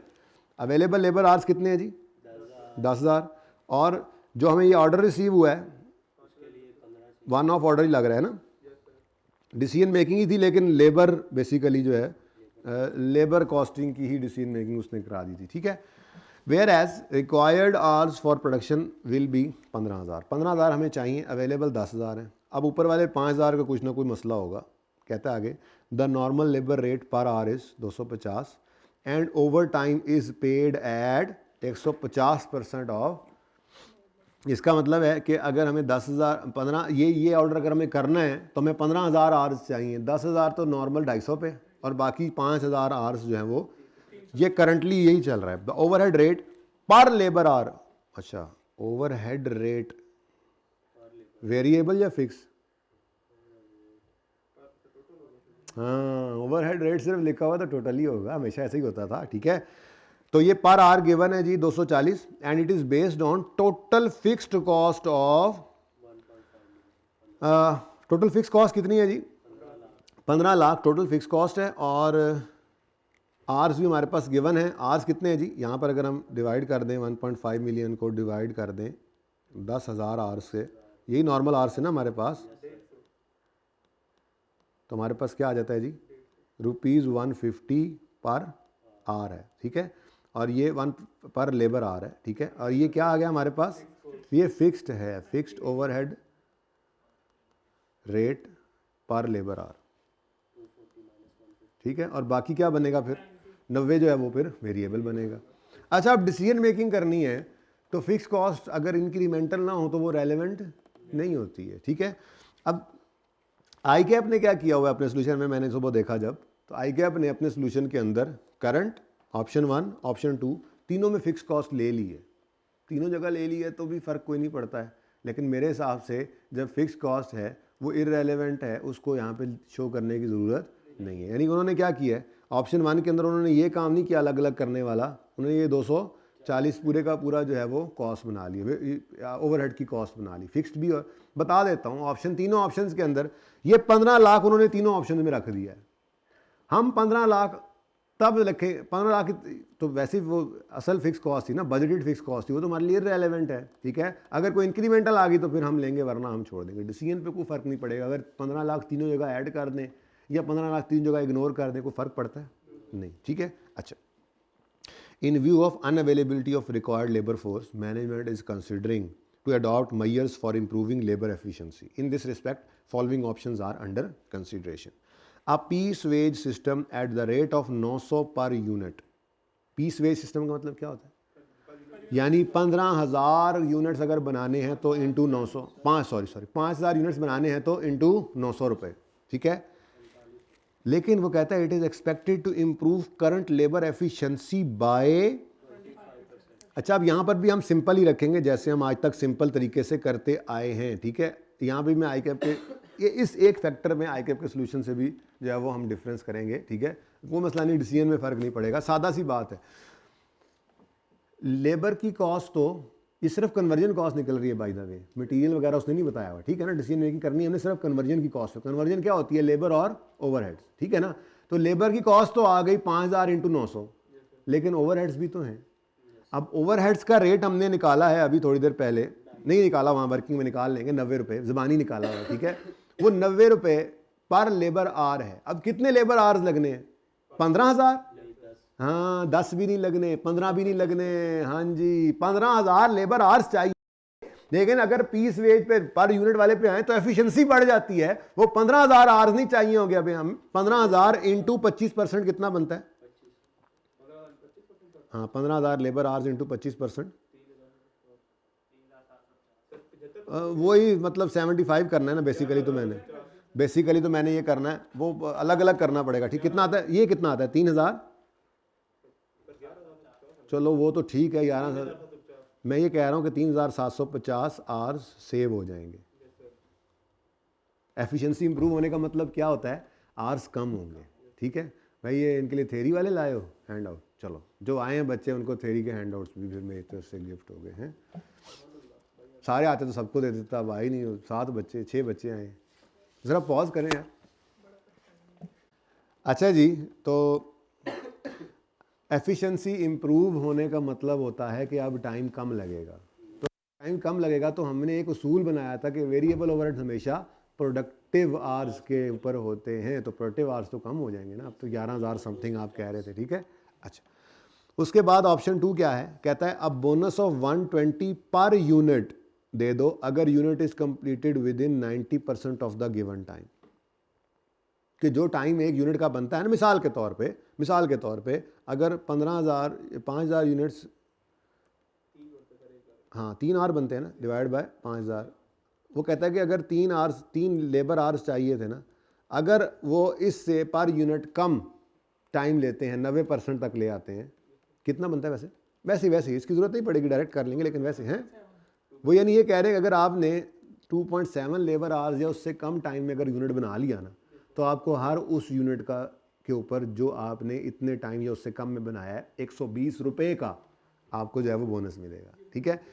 अब वो कहता है एक्सपेक्टेशन क्या है, it is expected that 80% of the units will be completed with in 90% of the given time, यानी कि 15,000 आवर्स चाहिए थे ना, ठीक है, 15,000 एक ही बात है, हाँ ठीक है, हाँ बस ऐसे ही है, जो 5,000 यूनिट्स हैं उसमें से 80% यूनिट्स जो हैं वो आपके कितने बनते हैं, 4,000, वो 15,000 वो 3 आवर्स इंटू 90 में बन जाएंगे, जबकि बाकी जो हैं वो इसमें नहीं बनेंगे, तो 1 आवर्स भी निकालने पड़ेंगे इसके अंदर, ठीक है। चलें जी, मेरे ख्याल में 1 बाय 1 शुरू करते हैं काम को। तो सबसे पहले इवेल्यूएशन रिक्वायरमेंट है, evaluate above options and recommend best. तो इवेल्यूएशन ऑफ ऑटम 23 का क्वेश्चन नंबर 4 है, 2 है, 2 ही करने थे ना हमने, ये 2 है, और 10 दो मनु भी कुछ जी, क्या नाम है इसका?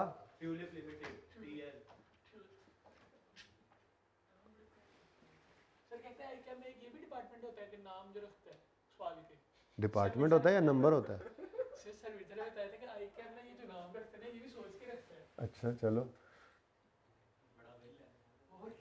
इवैल्यूएशन ऑफ ऑप्शंस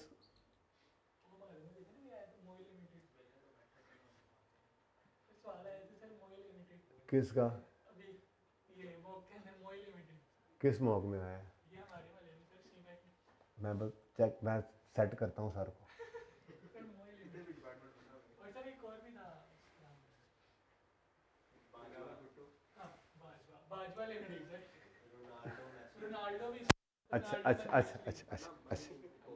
अच्छा आप बात सुने, ठीक है, ऑप्शंस को वैल्यूएट कर लेते हैं, इकट्ठे ही कर लें इस तरह से, ठीक है जी। सबसे पहले अभी हमें क्या लेना है जी, सिर्फ हमने कन्वर्जन कॉस्ट लेनी है, कन्वर्जन कॉस्ट। अच्छा ऑप्शन अलग अलग हैं, तो चलो मेरे ख्याल में तो अलग अलग ही कर लेना चाहिए था, करंट ऑप्शन 1 और ऑप्शन 2, ऑप्शन 1 और ऑप्शन 2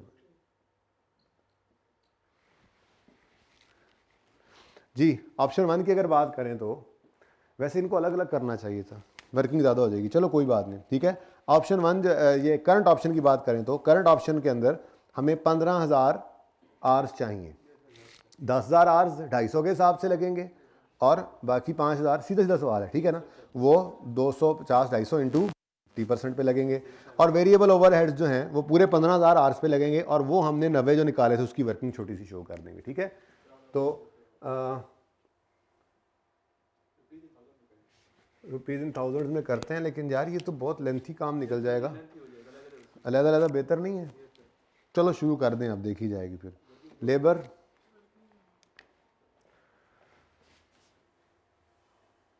लेबर कॉस्ट वर्किंग अलग अलग कर लेते हैं फिर, ये भी ठीक है ना।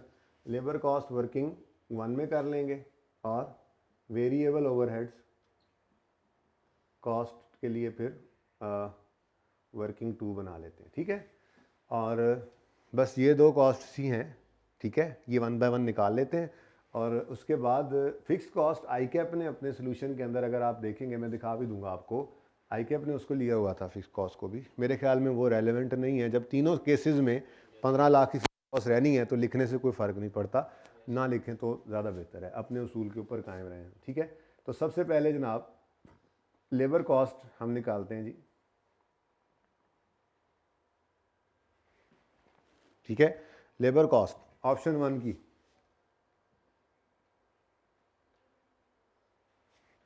ऑप्शन 1 में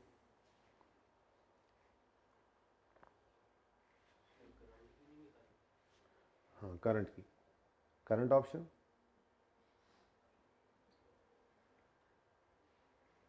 जी बेटा 10,000 इंटू रुपीज़, ये 10,000 लेबर आवर्स है ना, ठीक है, 10,000 लेबर आवर्स, आपके लिए लिख रहा हूँ, पर्चे में नहीं लिखना, 10,000 इंटू 250 करना है बस, रुपीज़ भी ना लिखो बेशक पर्चे में जी, इंटू रुपीज़ 250, और ये क्या है जी, नॉर्मल,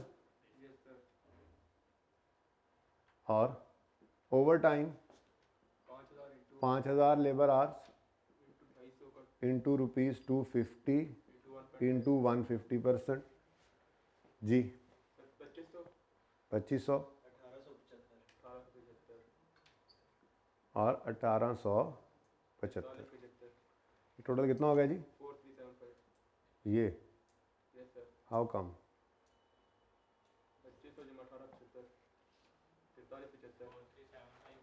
हाँ ठीक है, 4375, बताने वाला असल में मुसद्दिक़ का खबर नहीं लगी मुझे इसलिए जी, 437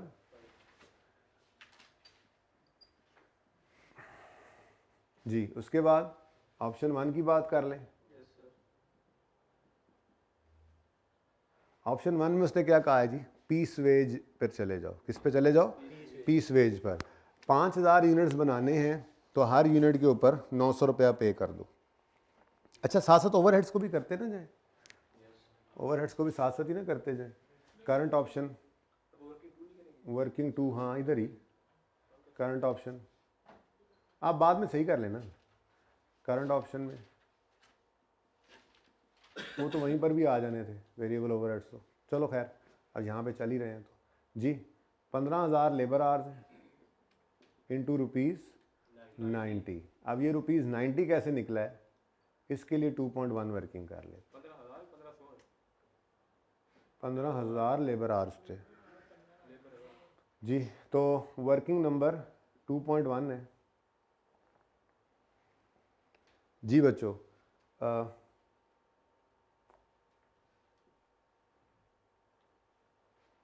दो चीज़ें होती हैं, वेरिएबल ओवरहेड्स, फिर फिक्स्ड ओवरहेड्स, और फिर ओवरहेड्स पर लेबर आवर हमें गिवन थे 250 गालिबन। उसके बाद फिक्स्ड हम अलग कर लेते हैं, फिक्स्ड है जी 1.5 million divided by 10,000 labour hours, okay मैंने देखा नहीं है, कांड पीछे ही है, कांड भी वेंदी सी, अच्छा उसकी ओदी कांड भी सुन दी है जी। 250, ये कितना बना 150, तो बैलेंसिंग फिगर 90 रुपीज़ पर लेबर आवर, ये रुपीज़ हैं पर लेबर आवर, इसीलिए ये रुपीज़ है और ये लेबर आवर से डिवाइड कर दिया था, ठीक है सही है। तो ये 90 रुपीज़ से मल्टीप्लाई किया तो आंसर क्या आया 1350, ये रुपीज़ इन थाउजेंड में करवा रहे हो सवाल, आप बताया नहीं आप लोगों ने,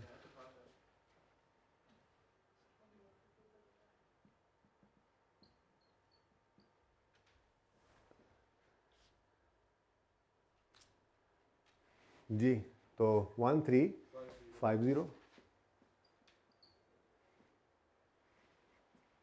बाद में टोटल्स करते हैं, ठीक है। अच्छा जी, ये तो हो गया करंट में। अब ऑप्शन 1 की बात करें तो ये कंटिन्यू हो रही है वर्किंग, ठीक है ना।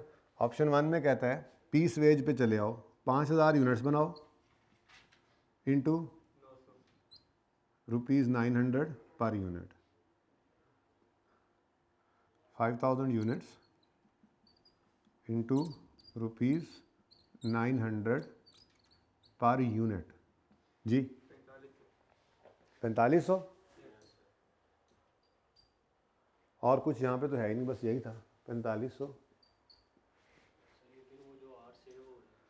वो चेंज हो रहे हैं ना, तो वो वेरिएबल ओवर चेंज होंगे ना, लेबर कॉस्ट तो हमने कर दी। अच्छा अब इसको कंटिन्यू करने की जगह नहीं बची, यहाँ पे करना चाहिए था, ठीक है। तो वर्किंग टू वहाँ से चल रही है, चलें दोबारा लिख देता हूँ मैं फटाफट। करंट ऑप्शन जल्दी से बताना ज़रा, करंट ऑप्शन कैसे निकाला था हमने जी, 15,000 labour hours into rupees 90, working 2.1, वो वहीं रहने देंगे जी। कितना आया था 1350, ठीक है जी। उसके बाद ऑप्शन 1,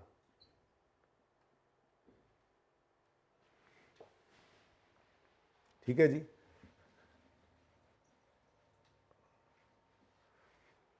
जी ऑप्शन 1 में 15,000 लेबर आवर्स जो थे वो अब कितने 25% बेहतरी आई थी, 75% हो जाएंगे अब, क्योंकि एफिशिएंसी बढ़ने का मतलब है वक्त कम लगेगा, ठीक है। इनटू ₹90, ये अभी वो सेम ही रहना है, ठीक है ना। इनटू ये सॉरी वर्किंग नंबर 2.1, ये एक बार निकला है जी 1013। अभी तक तो यही सही लग रहा है, ठीक है जी। उसके बाद आते हैं जी ऑप्शन 2 की तरफ। ऑप्शन 2 में वो कहता है कि जी उनको बोनस लगा दो हर यूनिट के ऊपर अगर वो 90% ऑफ गिवन टाइम में काम कर दें, और उनकी एक्सपेक्टेशन है कि 80% यूनिट्स ऐसे ही बन जाएंगे। तो सबसे पहले तो हम आवर्स निकाल लेते हैं, टोटल रिक्वायर्ड कितने हैं। 15,000 घंटे टोटल लगने थे ना, उसका 80% जो है वो अब 90% लगेगा। मैं बताता हूँ, इधर देखो ऑप्शन 3 के आवर्स में यहाँ निकाल लेता हूँ, वर्किंग नंबर 2.2। इधर देखो ज़रा, किसी भी तरह से निकाल सकते हैं, ठीक है, आप किसी भी तरह से निकाल सकते हैं। आप कहते हैं जी 5,000 यूनिट्स पर 3 आवर्स लगने थे ना, यानी कि 15,000 में डायरेक्ट लिख रहा हूँ, ये 15,000 लेबर आवर्स में से 80% जो है वो कम हो जाएगा। क्या मतलब, वो जैसे आप कह रहे थे कि 4,000 यूनिट्स जो हैं वो 2 पॉइंट कितना बना था, वो वाला कर लें ज़रा जी। 5,000 यूनिट्स है, ये देखो तरतीब से ज़रा, ये भी मिटा दूंगा मैं, ठीक है। 5,000 यूनिट्स बनाने थे, इसका 80% जो है यानी कितने, ये 4,000 यूनिट्स जो हैं ये अब 3 आवर्स की बजाय 2.7 एग्जैक्ट कितना आता है। तो ये हम ऐसे भी तो कर सकते हैं कि 15,000 आवर्स का 80% करो, ये 90% हो जाएगा। टाइम कम हो गया ना, एफिशिएंसी बढ़ी है ना, 90% लगेगा। वक्त कितना चाहिए हमें, हम यहाँ क्या निकाल रहे हैं, लेबर आवर्स रिक्वायर्ड। जी बोलो 10,800, वही नहीं निकला। ये बात समझ आई है, जैसे मर्जी निकाल लो भाई, कैसे दिल कर रहा है, कैसे बेहतर लग रहा है, ये सही है। इसमें फिर ये भी निकालना पड़ेगा, ये निकालना पड़ेगा कैसे जी, 15,000 डिवाइड बाय 5 करके एग्जामिनर को शो करेंगे कि 3 आवर्स पर यूनिट चाहिए थे, वो 90% हो गया तो 2.7 है, तो मुझे इधर आसान लगा इस वजह से। आप ये कर सकते हो, आप ये कर सकते हो, लेकिन इसके लिए फिर आपको इसको भी शो करना पड़ेगा कि ये आपने कैसे निकाला है 15,000 डिवाइडेड बाय 5,000 करके, ठीक है। आपकी मर्जी है, लेकिन ये सही है जी। बोले 10,800 आवर्स। उसके बाद बाकी का टाइम जो है, यानी कि बाकी के जो 20% यूनिट्स हैं वो तो नॉर्मल टाइम में बनेंगे। कितना बनता है 3,000। ये वही वाला काम है जो आपने इधर ऐसे कर लेना था, 1,000 इंटू 3, जो बाकी के 1,000 यूनिट्स हैं वो 3 आवर्स पर यूनिट के हिसाब से बनेंगे, तो वो 3,000, ठीक है। तो टोटल कितने आवर्स रिक्वायर्ड हमें, 13,800। अब यहां पर पीस रेट पे नहीं जा रहा वो, यहां पे उसने बोनस कहा है कि लग जाएगा। अब अगर बोनस लगेगा तो फिर बोनस लग गया जी, कितना था 4500। अच्छा ये देखें जी, अब बच्चों मामला इस तरह से हो गया है कि हमें ये टोटल आवर्स हैं जो रिक्वायर्ड है। 10,000 तो 2.5 लाख के हिसाब से, 250 के हिसाब से आएंगे, ठीक है। 10,000 आवर्स 250 के हिसाब से आएंगे, और ये 10,000 आवर्स जो 250 के हिसाब से आने हैं, ठीक है, इनके ऊपर तो आपको बोनस भी देना पड़ेगा। नहीं 10,800 में से 800 फिर आगे निकलेंगे, लेकिन आपको बोनस देना पड़ेगा। अब बोनस कितना देना पड़ेगा, नॉर्मल आवर्स 10,000 है, 3,800 ओवर टाइम के आवर्स हैं, लेकिन ओवर टाइम ये जो बोनस है वो आपको कितने पर देना पड़ेगा, जो 5,000 यूनिट्स हैं उनमें से जितना टाइम सेव हुआ वो डायरेक्ट निकाल लेना आप। 5,000 यूनिट्स जो हैं 5,000, इधर देखो ना यार, एक चीज़ यहाँ पे क्या आएगी, सबसे पहली चीज़ यहाँ पे क्या आएगी, सबसे पहली चीज़ आएगी नॉर्मल आवर्स। नॉर्मल आवर्स कितने हैं जी, ऐसे कर लो ना, ऐसे कर लो, नॉर्मल आवर्स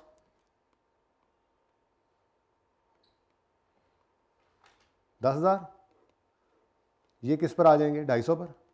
और सही है, ये ऑप्शन 2 की बात कर रहा हूँ, ठीक है ना, ऑप्शन 2।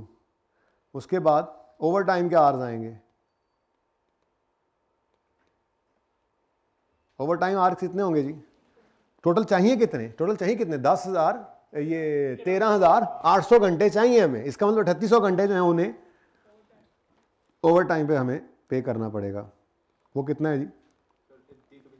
250 इंटू 150%। ये तो हमारी लेबर कॉस्ट निकल आई, लेकिन ये क्यों एफिशिएंसी आई है? बोनस अनाउंस किया था, तो जो 5000 यूनिट्स थे ना, ये डायरेक्ट भी निकल सकता है बोनस। 5000 यूनिट्स है, उनका 80% जो है उसके बारे में उसने कहा कि वो जल्दी बन जाना है, क्योंकि पर यूनिट गिवन है ना bonus. 120 per unit, 120 per unit. तो कितने यूनिट्स हैं जो जल्दी बने? 80% ऑफ यूनिट्स। 80% ऑफ यूनिट्स, तो 80% कितना बनता है? तो ये बन गए जनाब 4000 units at the rate of ₹120। ठीक है, ये 3 चीजें आपकी लेबर कॉस्ट है। Okay, done. तो यहां पर ऑप्शन नंबर 2 में सबसे पहले हमने लिखा जी normal labour hours, 10,000 labour hours है इंटू ₹250, कितना बनता है? 2500। उसके बाद ओवर टाइम के आवर्स हैं, ओवर टाइम लेबर आवर्स 3800 हैं इंटू ₹250 इंटू 150%, 1400। और उसके बाद जनाब बोनस है 4000, नहीं ना, वो उस तरह से समझ नहीं आएगी बाद में। 5000 यूनिट्स जो थे उनमें से 80% जो हैं वो जल्दी बने, ठीक है। और इसको हर एक यूनिट के ऊपर उनको 120, कितना? तो ग्रैंड टोटल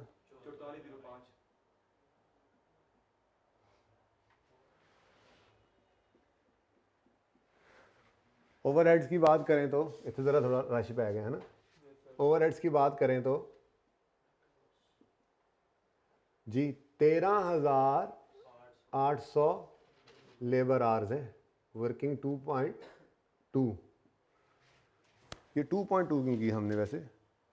चलो ठीक है, 1.2 भी हो सकती थी, चलो अब होगी तो होगी, है कोई वर्किंग हो 3-4 कर लेना, ठीक है जी। इंटू ₹90, ये तो पहले से ही निकला हुआ है, वर्किंग 2.1 जी। 1242। तो आई कैप की कैलकुलेशन से एक हमारा ये फ़र्क है, फिगर आप देखेंगे तो 1012 नहीं, ये फ़र्क नहीं है, वो उन्होंने तरीका और लगाया है, ठीक है, उससे फिगर डिफरेंट। और दूसरा आई कैप ने अपने सोल्यूशन के अंदर जो 15 लाख की फिक्स कॉस्ट थी तीनों ऑप्शंस के अंदर ले ली। अभी तीनों में लेने की क्या ज़रूरत है? फिक्स कॉस्ट है, उसको आप इग्नोर करें, ठीक है जी। Total cost ji 5725 5513 5647।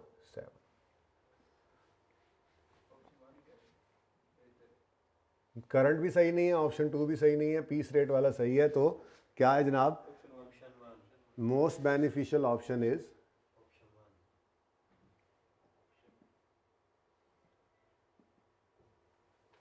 Most beneficial option is option 1। Okay, done. उसके बाद अगला पार्ट है, सोल्यूशन से ही देख लेना, थ्योरेटिकल है, चीज़ें ज़्यादा लिखी होंगी, आपने 2-3 पॉइंट्स लिखने होते हैं। अगर उसने डिफरेंस कहा है लेबर प्रोडक्टिविटी और एफिशिएंसी में निकालो और 4-5 पॉइंट्स लिखे हुए हैं तो वो आपकी सहूलत के लिए ज़्यादा लिख देते होते हैं। आपने उनमें से कोई आसान से 3 देख लेने हैं, ठीक है, इनको आपने पढ़ लेना है एक बार। ओके, अच्छा जी, कितनी देर की होगी रिकॉर्डिंग भाई? 76 का मतलब हो गया 1 घंटा 15 मिनट। यार अगर आप हिम्मत करो ना तो ये सवाल भी 15 मिनट से ज़्यादा का नहीं है। ये मुश्किल लगा था भाई आपको? इजी, बहुत ज़्यादा इजी था, सिर्फ इजी नहीं था, ये तो बहुत ही इजी था।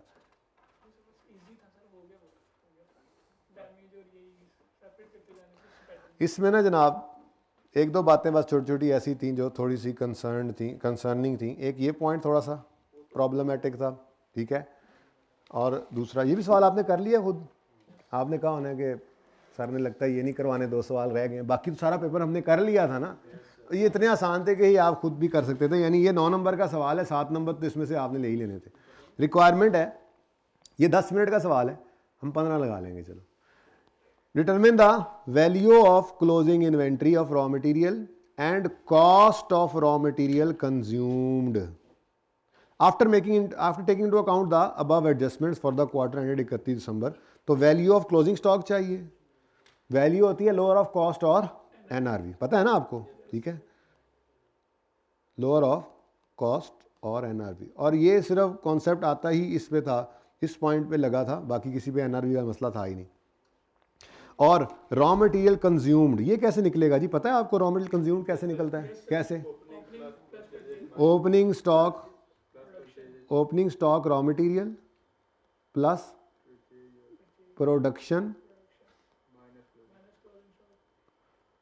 ये यूनिट्स भी केजीज भी हो सकते हैं, ठीक है ना। Production less closing stock of raw material is equal to raw material consumed, ठीक है ना जी, ये ऐसे निकलता है। अच्छा, अब ये बात समझ आ गई हमें कि एक तो हमें कंजम्पशन की फिगर चाहिए, दूसरा वैल्यू चाहिए, लेकिन कहता है after taking into account above adjustments. तो आसान सवाल भी होते हैं असल में ना। मेरी ये अंडरस्टैंडिंग है कि पहला सवाल बच्चों ने पहले नंबर पे करने के बाद फिर वो हवा निकल गई होनी है सारी। हालांकि पूरे पर्चे के अंदर शायद वही 8 नंबर का ऐसा सवाल था जो अजीब सा था, जो हट के था तरतीब से, वरना आप देखते जा रहे हो सवाल कितने आसान है। हमने सारा पर्चा सारा आप नहीं किया, यूं समझ लें। मैं तो सिर्फ आपको टॉपिक रिवाइज करवाता था, अपना फॉर्मेट दिखाता था और आपको कहता था कि यार ये हमारा फॉर्मेट, इसी हिसाब से सवाल करेंगे। और सारे सवाल वैसे हुए थे सिवाय क्वेश्चन 1 के। और वो ये नहीं कि हमसे नहीं हुआ होगा, वो किसी भी नहीं हुआ होगा, इसी तरह से डिफरेंट आया था। इस तरह का एक सवाल 2-3 अटैम्प्ट पहले भी आया था, 2 अटैम्प्ट पहले आइकन दिया था, क्वेश्चन 1 के जैसा ही सवाल है, ठीक है ना। तो बहरहाल इक्का दुक्का सवाल होते हैं ऐसे, कोई मसला नहीं है। ऐसे सवालों को आपने पर्चे की तरतीब से सवाल नहीं करना, आपने आसानी से मुश्किल की तरफ जाना है पर्चे में, ये याद रखना। जो सवाल आप सबसे पहले 15 मिनट के अंदर आपने रिक्वायरमेंट पढ़नी है, क्या क्या है। उसके बाद से सबसे छोटा सवाल देखना है, नज़र आया, समझ आया, ठीक है, उसको रीड कर लेना, उसकी कैलकुलेशन दिमाग में कर लेनी है। फिर उसके बाद टाइम बच गया, रीडिंग टाइम है, तो फिर कोई और छोटा सवाल पढ़ लेना। पूरा पर्चा 15 मिनट पढ़ने का कोई फ़ायदा नहीं होता, कोई फ़ायदा नहीं होगा आपको उससे, इतनी चीज़ें कोई नहीं रिटेन होती। तो 2 सवाल आपने छोटे छोटे अगर रीडिंग टाइम में तैयार कर लिए हैं ना, तो पर्चा आते ही आपने फटाफट वो सॉल्व कर दी, तो वो 15-20 मिनट पहले जो आपके होंगे उसके अंदर आपको 10-15 नंबर अगर आपकी बेल्ट में आ जाते हैं तो ये बहुत बड़ा कॉन्फिडेंस है। उसके बाद फिर आसान से मुश्किल की तरफ चलते जाएं। जहां कहीं फंस जाएं किसी फिगर में, जैसे फर्दर प्रोसेसिंग कॉस्ट नहीं समझ आ रही है, आप जॉइंट बाय प्रोडक्ट का सवाल है, वैसे तो वो आ गया पिछली बार, अब दूसरे वाला ही आना है उम्मीद है, ठीक है, जो प्रोसेस कॉस्टिंग विद लॉसेज मैंने आपको कहा था। लेकिन लेट्स से इस मिसाल दे रहा हूँ कि फर्दर प्रोसेसिंग नहीं निकल रही, अगले फर्दर प्रोसेसिंग कॉस्ट आपने एनआरवी निकालनी है, और यार कुछ भी अज्यूम करके चले जाओगे तो 1 नंबर कटेगा। सवाल पूरा करने की तरफ जाना है। ये कॉन्फिडेंस जिस दिन आपको आ गया कि जहाँ पर मैं फंसूंगा, मैं सवाल फिगर अज्यूम करके आगे चलूंगा, आप उस दफ़ा पास हो जाएंगे। अब ये आप देख लेंगे, इसी दफ़ा सोचना है या अगली बार सोचना है, कोशिश करेंगे ना इंशाल्लाह। अच्छा, सवाल का data, SE is engaged in manufacturing various products that are supplied to retailers and large beauty parlors. SE cost accounting records show following data for the quarter ended 31 अगस्त 23। अच्छा, अब ओपनिंग इन्वेंट्री है, केजीज में भी है, units में भी है। Opening है, परचेजेज है और क्लोजिंग है। परचेज प्राइस गिवन है, ये केजीज के अंदर थी फिगर, ठीक है ना, और रुपीज़ के अंदर उसकी अमाउंट भी आ गई।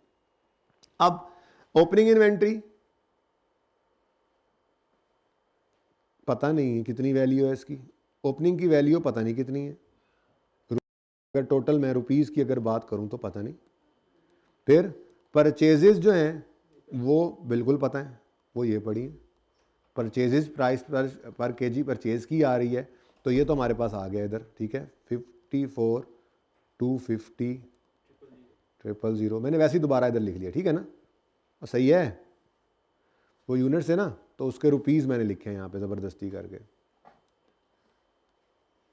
ओके, उसके बाद क्लोजिंग की भी क्या वैल्यू है वो मुझे नहीं पता। फिलहाल सिचुएशन ये है सवाल के हिसाब से, उसने मुझे कहा है कि रॉ मटेरियल ये कंज्यूम्ड की फिगर निकालनी है, यानी कि यही लिखा हुआ था ना उसने लफ्ज़, रॉ मटेरियल कंज्यूम्ड ही निकालना है। तो ओपनिंग रुपीज़ में चाहिए, मैं क्वांटिटी में नहीं चाहिए, रुपीज़ में चाहिए। Opening plus purchase less closing, तो परचेज की फिगर तो है, ओपनिंग और क्लोजिंग नहीं है।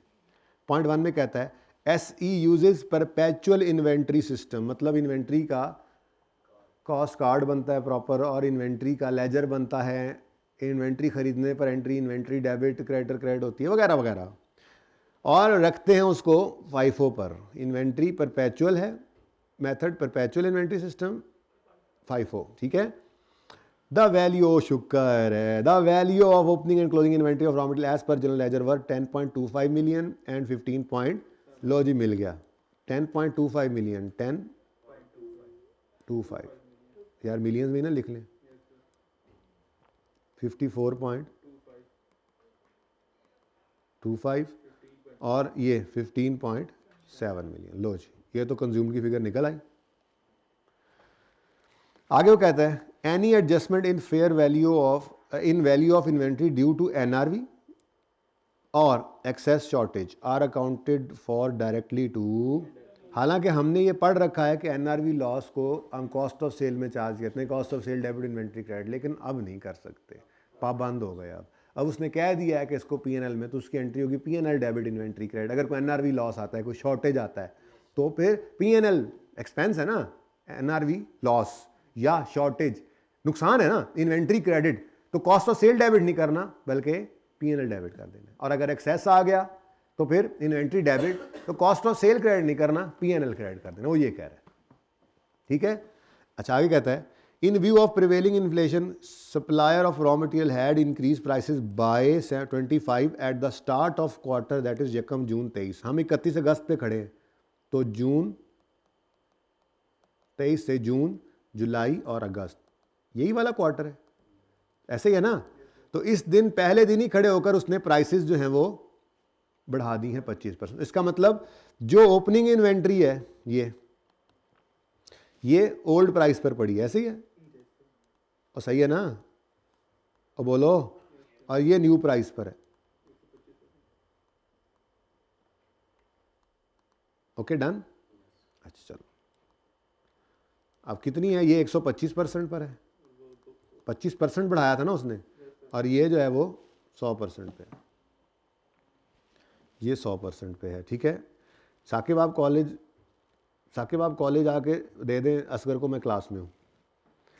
अच्छा जी, पता नहीं अब समझ आइए कि नहीं। ये 100% है मिसाल के तौर पर, पुरानी प्राइस थी ना, उसने कहा यकम जनवरी से, ये यकम जुलाई जून से बढ़ी है प्राइस, तो वो ओपनिंग स्टॉक का मतलब ये पिछले पीरियड का क्लोजिंग स्टॉक, पिछले पीरियड का क्लोजिंग स्टॉक जो है वो तो फिर पुरानी प्राइस पे ही होगा ना।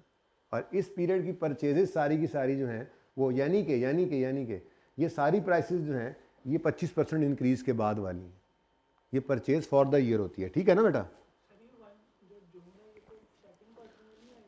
जी बेटा, क्वार्टर हमारी मर्जी का है, मतलब year and, financial year and जो होता है वो हमारा कैलेंडर ईयर के साथ होना ज़रूरी तो नहीं है। हमारा फाइनेंशियल ईयर एंड कोई से भी 12 महीने हो सकता है। ज़रा पॉज कीजिएगा।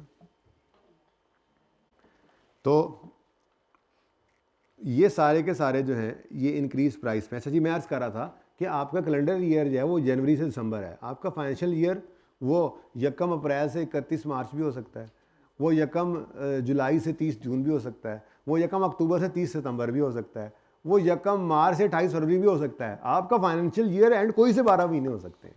तो वो हमारा फाइनेंशियल एंड जो है वो इस हिसाब से चल रहा है, ठीक है। शायद जो वो सितंबर, अक्टूबर, नवंबर पे दिसंबर, जनवरी, फरवरी वही वाला चल रहा होगा, यकम मार्च से 28 फरवरी वाला होगा, हो सकता है, ठीक है, उससे कोई मसला नहीं। खैर ये गलती की थी आपने परिचय। अच्छा, उसके बाद जनाब कुछ मसले मसाइल हैं।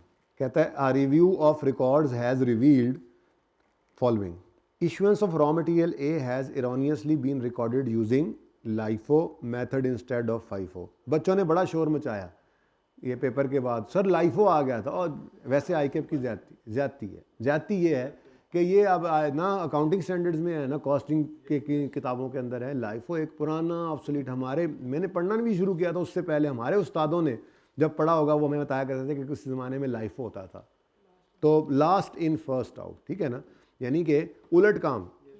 फर्स्ट इन फर्स्ट आउट में हम क्या करते हैं, जो पहले आया था वो पहले यूज़ करते हैं, और क्लोजिंग स्टॉक में पड़ा होता है करंट में से, ऐसे ही है। लाइफो क्या है, जो लास्ट में आया है वो फर्स्ट आउट हो जाएगा, इसका मतलब जो क्लोजिंग के अंदर पड़ा होगा वो होगा प्रीवियस ओल्ड, ऐसे ही है। ओल्ड कॉस्ट वो पड़ी होगी, क्या ख्याल है? ऑब्सोलीट कॉन्सेप्ट है, अजीब सी बात थी। खैर चले, अब ये वाली चीज़ जो इसने, ये वाली एक ये पॉइंट इसने ज़्यादती वाला किया था, दूसरा ये मैंने अर्ज़ किया ना, ये दो चीज़ें थी, वरना बाकी सवाल बिल्कुल स्ट्रेट फॉरवर्ड था। और ये भी इतना बड़ा मसला नहीं, अगर समझ आ जाए तो। सर लाइफो आ गया, पेपर पता नहीं क्या होगा, कुछ नहीं हो गया। अभी आप देखोगे, सादा सी बात है कि लाइफो का मतलब क्या है। पहली बात, ये कौन सा है जी, ए का मसला है। ए को देखो, ए की इन्वेंट्री क्लोजिंग में 9000 यूनिट्स है, ये इनमें से होगी या 10,000 में से? परचेज में से तब होती है अगर फर्स्ट इन फर्स्ट आउट होता। लास्ट इन जो हुआ था वो 66,000 हुए थे ओपनिंग में। इधर देखो, मैं बताता हूं आपको, 10,000 ओपनिंग में पड़े थे और 66,000, तो टोटल कितने हैं? अब क्लोजिंग में कितने पड़े हैं? हाँ, पड़े कितने हैं? 9,000। तो बाकी कितने इश्यू हो गए फिर? इसका मतलब है, इसका मतलब 67,000 इश्यू हुए थे, यूज हुए थे, ऐसे ही है। ये केजीज यूज हुए हैं। अब वो कह रहा है जो लास्ट इन हुए थे वो फर्स्ट आउट हो गए। तुम्हारी गलती यहां से पकड़ी गई है पर्चे में तुमने की। जो लास्ट इन हुए थे वो पहले आउट हुए, तो अगर टोटल 67,000 आउट हुए हैं तो ये 66 तो पहले आउट हो गए, और 1,000 इनमें से भी आउट हो गया, और 9 जो पड़े हैं वो, ये ज्यादती वाला पॉइंट था, ये ज्यादती वाला पॉइंट था। पहली बात है, लाइफो की तुक नहीं ना बनती, वो लाइफो है को कॉन्सेप्ट ही खत्म, ऑब्सोलीट कॉन्सेप्ट है। बस पता नहीं कहां से उठाया सवाल और फेंक दिया और बस, तो कोई बात नहीं है। एक आधी एडजस्टमेंट से परेशान भी नहीं होना, बाकी तो होने वाली ही थी ना। खैर, इसकी अब इंप्लीकेशन क्या है? इसकी इंप्लीकेशन ये है कि वो कह रहा है कि जो आपकी ये क्लोजिंग इन्वेंट्री है ना, क्लोजिंग इन्वेंट्री, ठीक है, ये लाइफो पर रिकॉर्ड होगी। इसका मतलब क्या है, ये इस पुराने वाले रेट के ऊपर रिकॉर्ड हो गई सारी, मतलब 9,000 क्लोजिंग इन्वेंट्री, एक ही भी तो प्राइस है ना अपनी, ये 100 रुपए की प्राइस पर रिकॉर्ड होनी चाहिए थी। क्यों? क्योंकि यही रीसेंट रेट है, फर्स्ट इन फर्स्ट आउट हो तो, लेकिन वो लाइफो हो गया, तो इसका मतलब पुराने वाला रेट, वो 9,000 ओपनिंग वाले रेट पर पड़ी है, क्लोजिंग ओपनिंग में से पड़ा है ये 9,000। ओपनिंग तो पिछले साल वाले रेट पे है, जो 25% कम प्राइस थी, ये 25% बढ़ चुकी है, तो एक ही एडजस्टमेंट। ठीक है, आगे बढ़ो, आगे बहुत सिंपल। Issuances of 2,000 kgs of B were erroneously recorded as issuances of 2,000 B का इशू रिकॉर्ड करना था, ठीक है। अब इशू प्राइस भी यही होगी ना जो परचेज प्राइस है, फर्स्ट इन फर्स्ट आउट की यही तो मौज है, ठीक है। और रेट भी एक ही उसने दिया, बड़ा आसान सवाल था, ठीक है, कार्ड शार्ट बनाने की भी कोई जरूरत नहीं है, सिंपल। तो 2,000 बी का इशू रिकॉर्ड करना है, और सी का इशू रिकॉर्ड हुआ था 3,000, वो रिवर्स करना है बस। उसके बाद फिजिकल स्टॉक काउंट किया तो 800 kgs की शॉर्टेज है। P&L debit, inventory credit, P&L debit, inventory credit, ऐसे ही है ना। उसके बाद 500 units of raw material ER in excess. अब इसकी एंट्री होने जा रही है, इन्वेंट्री डेबिट P&L क्रेडिट। उन्होंने कहा रुको ज़रा सब्र करो, मैं बताता हूँ। इन्वेस्टिगेशन ने बताया कि 200 यूनिट्स जो हैं वो गलती से सप्लायर ने डिलीवर कर दिए हैं, यानी हमारे नहीं थे, किसी और के यहाँ पे आ गए, तो वो तो हमारा स्टॉक नहीं है, हमारा साइड पे रख दो, बाकी बच गए 300। Where as receipt of 300 was not recorded as, अच्छा 500 एक्सेस में निकले, 200 तो सप्लायर रख गया था, और 300 वो हैं जो ईयर एंड से पहले आ गए थे, रिसीव हो गए थे भाई। हाँ, वो कह रहे हैं where receipt of 300 was not recorded as they were delivered just before close of business. जाते जाते आ गए थे यूनिट्स, अकाउंटेंट निकल के जा रहा था, कंप्यूटर बंद करके चला गया, रिकॉर्ड ही नहीं किया। हमारी परचेज हो गई, हमारा स्टॉक बन गया, ये रिकॉर्ड होना चाहिए। तो 3,000 शॉर्ट जो है वो इन्वेंट्री है, वो शॉर्ट नहीं है, वो फिजिकल काउंट में नहीं है, तो उसको रिकॉर्ड करो तो इन्वेंट्री बढ़ा लेंगे, ठीक है, ओके। लेकिन अभी यूज नहीं हुए, cost of sale, cost of ये कंज्यूम्ड की फिगर में ये नहीं आएंगे, क्योंकि ये भी आए हैं, ये यूज तो नहीं हुए, ठीक है। और सही है ना, परपेचुअल सिस्टम के अंदर इन्वेंट्री जब इश्यू होगी तो उसकी एंट्री होगी कॉस्ट ऑफ गुड्स से, या cost of goods consumed debit और इन्वेंट्री क्रेडिट। इशू तो नहीं हुआ अभी। Next, 400 units of F were damaged, और इनके ऊपर एनआरवी का मामला है। तो इसका मतलब अगर प्लान करें हम तो सवाल इधर ही ना कर लें, जाते जाते मैं बैठे बैठे आखिरी सवाल कर दूं। हैं लें जी, रिक्वायर किया था उसने हमसे, value of closing stocks require की है उसने हमसे।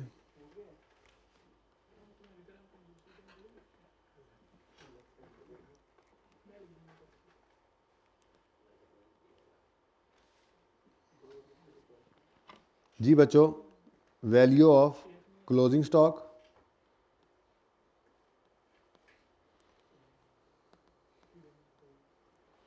और दूसरी चीज क्या मांगी हुई है उसने, रॉ मटेरियल कंज्यूम्ड। ये जी क्वेश्चन नंबर ऑटम, कौन सा है जी ऑटम, कौन सा सवाल है जी ऑटम 2023 का, कौन सा सवाल है? क्वेश्चन 4, सितारा, तारा सितारा नहीं, सिर्फ सितारा है। अच्छा जी, इतना पुराना मौलवी नहीं है मैं, ठीक है।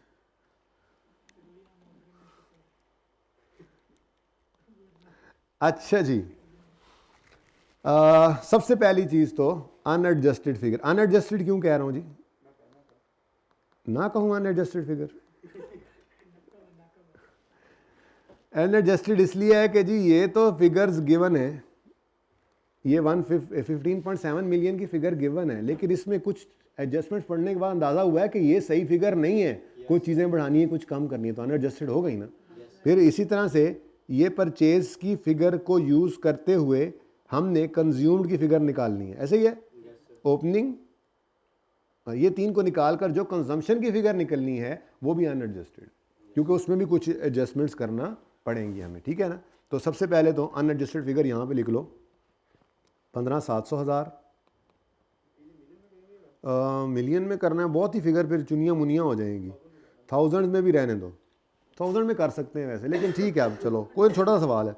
रॉ मटेरियल कंज्यूम्ड निकालना है जी, यहाँ पे आप मिलियन कर लो। ओपनिंग है 10.25 मिलियन प्लस वर्किंग है ना, परचेज है 54.25 मिलियन लेस 15.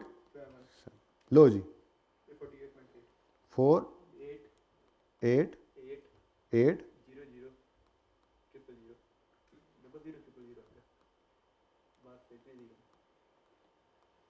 ठीक है जी। अब एडजस्टमेंट्स वन बाय वन करते जाते हैं जी। सिंपल सा सवाल था, सबसे पहले यहाँ से एडजस्टमेंट शुरू हो रही है, उससे ऊपर तो सिर्फ कहानी थी। पहली एडजस्टमेंट नंबर 4 है ये, इन व्यू ऑफ प्रिवेलिंग, अच्छा ये भी कोई नहीं है, एडजस्टमेंट 5 से काम शुरू हो रहा है असल में। A review of records have revealed the following. Issuance of raw material A has erroneously been recorded under LIFO. तो मटीरियल A, वर्किंग छोटी सी कर लेते हैं 1,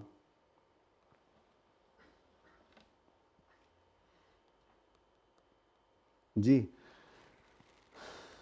वैल्यू अंडर LIFO कितने जी, 9,000 केजीज हैं, 9,000 केजीज हैं इनटू ₹100 जो गिवन है ना, वो तो 125% है, लेकिन वो कह रहा है गलती से हमने इसको लाइफो के हिसाब से रख लिया है, तो इसका मतलब वो तो पिछले साल वाले रेट पे 10,000 केजीज में से ये 9,000 पड़ा हुआ है, ऐसे ही है ना।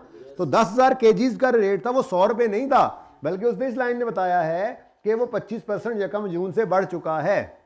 तो इसका मतलब ये रेट तो बढ़ा हुआ रेट है, ये तो 125 है, हमें 100 चाहिए, जितना भी आता है, ठीक है, वो आपने यहां से रेट निकाल लीजिए। बोलो 7,20,000 रुपये ये रिकॉर्ड हुई पड़ी है, जबकि वैल्यू अंडर फाइफो होती तो फाइफो में मोस्ट रिसेंट रेट आता है, तो 9,000 केजीज जो हैं वो सिंपल 100 रुपीज़ पर केजी पर आते जी, 9 लाख पर। इसका मतलब 1,80,000 से इन्वेंट्री शॉर्ट रिकॉर्डेड है, तो ये अंडरस्टेटेड कह सकता हूं मैं, अंडरस्टेटेड। तो अंडरस्टेटेड है तो अब इसको बढ़ाएं, तो क्लोजिंग स्टॉक में इसको बढ़ा लेंगे और बोलो, और सादा बात है ना, कि आपकी इन्वेंट्री जो है वो गलत वैल्यू हुई पड़ी है, तो उसका असर कॉस्ट ऑफ सेल पे भी तो पड़ा ही होता है, ठीक है। तो इन्वेंट्री बढ़ानी है या कहाँ, अंडर स्टेटेड है इसको अब बढ़ाना है, अंडर स्टेटेड है इसको बढ़ाना है, ठीक है। तो बढ़ाने के लिए आपने प्लस किया 180,000। अब जैसे ही ये स्टॉक बढ़ा, कॉस्ट ऑफ सेल स्टॉक के बढ़ने से, क्लोजिंग स्टॉक के बढ़ने से कॉस्ट ऑफ सेल क्या होती है, ये नहीं पता हमें। क्लोजिंग स्टॉक के बढ़ने से कॉस्ट ऑफ सेल कम हो जाती है, क्योंकि क्लोजिंग स्टॉक जो है वो, हाँ सही कहा, तो उसने सही कहा था, क्लोजिंग स्टॉक के बढ़ने से प्रॉफिट बढ़ता है। क्यों? क्योंकि closing stock cost of sale में माइनस होने वाली चीज़ होती है ना, इस तरह से सोच लें। हालांकि है परपेचुअल सिस्टम, आपको कही सर परपेचुअल सिस्टम है, और यार परपेचुअल सिस्टम में भी तो यही होना है ना। इनका जो मिसाल के तौर पे इनका जो मटेरियल, मिसाल को इन्वेंट्री, मटेरियल इन्वेंट्री एक अकाउंट है, ठीक है जी। इसके अंदर जो क्लोजिंग है, मिसाल ले रहा हूँ मैं, मिसाल ले रहा हूँ, ठीक है, मिसाल ले रहा हूँ, क्योंकि हर एक का अलग अलग है नहीं ना, ठीक है। मैं मिसाल ले रहा हूँ, अलग से वैल्यू इसकी मिसाल के तौर पे 10 रुपये अगर हो, ठीक है, और परचेजेस की फिगर है 50 रुपये की, और क्लोजिंग जो है वो हमने लिखा हुआ है 7, तो कॉस्ट ऑफ सेल जो बैलेंसिंग निकालोगे यहाँ से कितनी आएगी? वैसे ही मैं बता रहा हूँ ज़रा आपको, 60। आपने कहा ओ क्लोजिंग गलत हो गया, अंडर स्टेटेड है, इसको कर लो 12, ओके 53, इसको बढ़ा के क्या कर लो 12। अब ये हमने क्या किया था, अंडर स्टेटेड क्लोजिंग को सही किया, बढ़ाया। अब जैसे ही बढ़ाया, क्या कॉस्ट ऑफ सेल वही रहेगा? ये भी बढ़ेगा, कितना कम हो जाएगा, कितना 40। तो क्लोजिंग स्टॉक के बढ़ने से कॉस्ट ऑफ सेल कम होती है। परपेचुअल में ये होना है, लेजर, ठीक है। लेकिन मसला ये है कि आपने सोचने के लिए, आसानी के लिए ऐसे ही सोच लेना है इसको कि जी स्टॉक क्या हो रहा है, बढ़ रहा है। स्टॉक एडजस्टमेंट में क्या हो रहा है, बढ़ रहा है। स्टॉक के बढ़ने से कॉस्ट ऑफ सेल कम होती है, बस, ठीक है। तो इसको आपने -180,000 कर देना, एंट्रीज तो मांगी नहीं हुई थी उसने। आगे चलते हैं जी, मटीरियल, ये एक मुश्किल पॉइंट था, ये एक मुश्किल पॉइंट। आगे कहता है issuance of 2000 kgs of B. पहली बात, बी ने इशू होना है, मटीरियल बी, ये तो बहुत आसान है।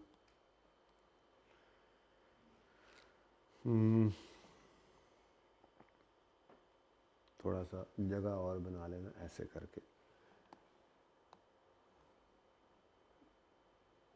जी बेटा, इशुएंस 2000 किलो ऑफ बी की इशुएंस है, वो रिकॉर्ड नहीं हुई तो रिकॉर्ड कर लेते हैं। मसला क्या है कोई मसला? हमें तो कोई मसला नहीं है, आपको को हो सकता है वो। ओके, बस अब आखिरी लम्हात हैं, उसके बाद फिर कोई ज़रूरत पड़ी तो मैं बुला लूँगा आपको। यार अब वैसे बचा कुछ भी नहीं है, लेकिन फिर भी यार बंदे ने कोई, मुझे पेपर नाइट में कोई बात आ गई तो मैं जूम मीटिंग कर दूंगा। मटेरियल बी ज़रूरत नहीं पड़ेगी इंशाल्लाह जी। मटेरियल बी के कितने केजीज हैं? 2000। ये केजीज है ना, ये इशू हुए, नहीं रिकॉर्ड किया ना, तो रिकॉर्ड करो। मटेरियल बी 80 रुपये के हिसाब से इशू कर दिया हमने, ₹80 पर केजी।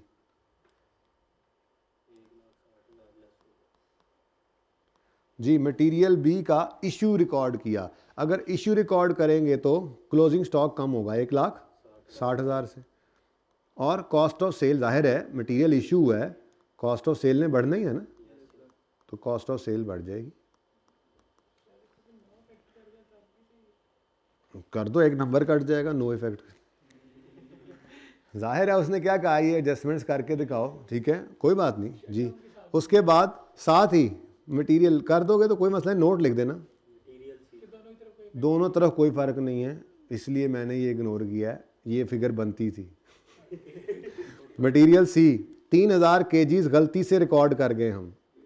ये कितने का है जी? एक 70 रुपये का, ये मटेरियल सी 70 जी, पहले 70 लिख लूँ जी, 2 लाख। ये मटेरियल सी गलती से हमने इशू किया था, तो वापस लाएं, वापस लाएंगे तो स्टॉक बढ़ जाएगा और कॉस्ट ऑफ सेल को चार्ज हो गया था वो अब कम होगी। इतना ही सिंपल सवाल था ये, ठीक है। Next, okay, physical stock sheet ने क्या बताया कि शॉर्टेज है 800 किलो की, तो शॉर्टेज की एंट्री होती है, वैसे तो होनी चाहिए थी P&L डेबिट, वही हो रही है बल्कि P&L डेबिट, उन्हें कह दिया P&L डेबिट और इन्वेंट्री क्रेडिट। अब P&L यहाँ पे है नहीं मेरे पास रॉ मटेरियल कंज्यूम की फिगर है, कॉस्ट ऑफ सेल वाली फिगर है, वही उसमें जाती है ना, cost of goods manufactured. Raw material consume कहाँ जाएगा, मैन्युफैक्चरिंग कॉस्ट का पार्ट बनता है। तो P&L तो GP के बाद की कहानी है। तो P&L मेरे पास नहीं है, तो जो P&L डेबिट होना है वो मैं कहीं शो नहीं करूँगा। हाँ, इन्वेंट्री की शॉर्टेज है, मटीरियल D है। कैसे तरतीब में सवाल उसने बनाया था कि बच्चों को ढूंढना भी ना पड़े। कितने केजीज हैं, 800 यूनिट्स है, केजीज हैं, इसके भी केजीज हैं, ठीक है। और ये लॉस हो गए तो हर एक 50 रुपए का था, तो 800 इंटू 50 कर दो,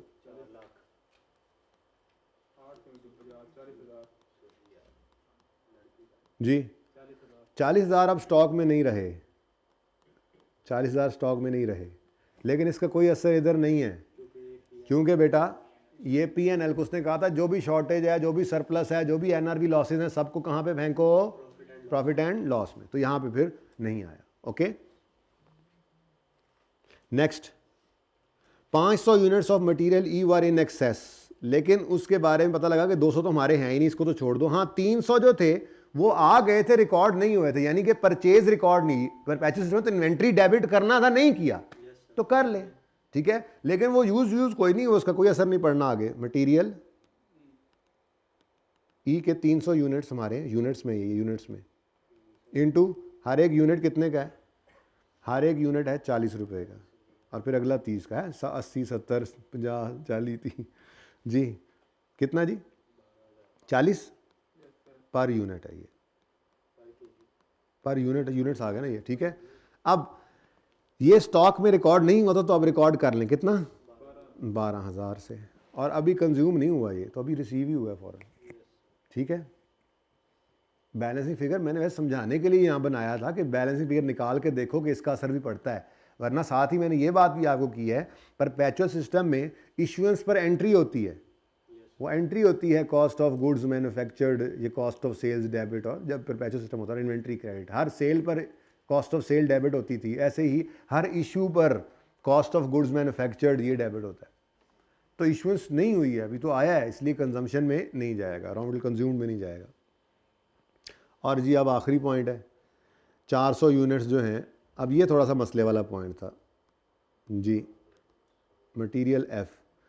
अच्छा, अब इसका क्या करें जी, इसके लिए एक छोटी सी वर्किंग और कर लेते हैं, वैसे वर्किंग की ज़रूरत तो नहीं है, लेकिन चलो, मसला ये है जी कि हमारे पास वो कहता है 400 यूनिट्स जो हैं वो डैमेज्ड हैं, वो रिपेयर कर सकते हैं 3,000 के, और या फिर 8,000 रुपये के एज इट इज़ बेच सकते हैं। अब एस्टिमेटेड सेलिंग प्राइस कहीं नहीं गिवन कि हम NRV निकाल लें, लेकिन इतना तो पता है कि अगर डैमेज हो गया यूनिट तो उसकी NRV कॉस्ट से नीचे होनी है। तो इसका मतलब ये है कि आपको ये किधर गया, ये 3,000 रुपये अगर आपको लगाने हैं, 400 यूनिट्स की कॉस्ट कितनी बनती है वैसे, by the way, cost of 400 units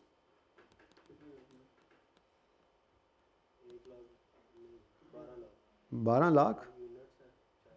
कितने यूनिट्स हैं, और 1 रुपया कितनी कॉस्ट, कॉस्ट 30 रुपये,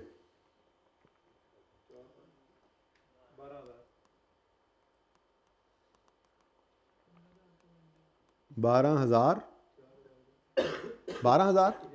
अब मसला ये है, NRV निकालनी है, NRV मेरे पास नहीं है, मतलब कैसे निकालूं, उसने ये तो कह दिया कि एज इट इज़ 8,000 का बेच दो, कितने का, अब मुझे ये पता है कि NRV होती तो कॉस्ट से कम है, अब मैक्सिमम कितना गिर सकती है ये कॉस्ट, इस 12,000 में से आप रिपेयर कॉस्ट को माइनस कर दें, है थोड़ा सा डिफरेंट तरीके से पूछा उसने, ठीक है ना। रिपेयर कॉस्ट कितनी है जी टोटल, तो इसका मतलब कितना बना, 9,000, यानी कि 9,000 पे ले आओ इस इन्वेंट्री को, क्योंकि 9,000 इसकी एस्टिमेटेड सेलिंग प्राइस है, या 8,000 कह लो, तो बहरहाल 8,000 तो मिसाल के तौर पर मैं कहता हूँ कि ये इसकी कॉस्ट है, मिसाल के तौर पे, तो फिर भी लोअर क्या बन जाता है, वो तो NRV बन जाती है ना, ठीक है। अब हमें उसने एस्टिमेटेड सेलिंग प्राइस नहीं दी थी, लेकिन ये नहीं हो सकता कि 8,000 वाली चीज़ एज इट इज़ बेचो तो 8,000 की है, 3,000 की रिपेयर करके बेचो तो भी 8,000 की है, 3,000 रिपेयर करके बेचेंगे तो 8,000 नहीं होगा,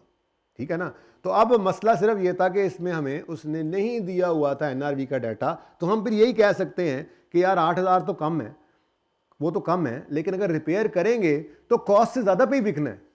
लेकिन अब मसला ये है कि हम मैक्सिमम इस कॉस्ट को कितना गिरा कर ले आए, 3,000 गिरा कर ले आए 9,000 के ऊपर। तो ये 3,000 का एनआरवी लॉस था बेसिकली, ये रिकॉर्ड करना था, क्योंकि सेलिंग प्राइस या तो 8,000 एज इट इज़ है, थोड़ा सा एक पॉइंट लिख देता वो एनआरवी दे देता, आपके लिए ज़िंदगी बहुत आसान हो जाती। खैर चले कोई बात नहीं, एक आधा पॉइंट जो है वो इस तरह का होता ही है, ठीक है।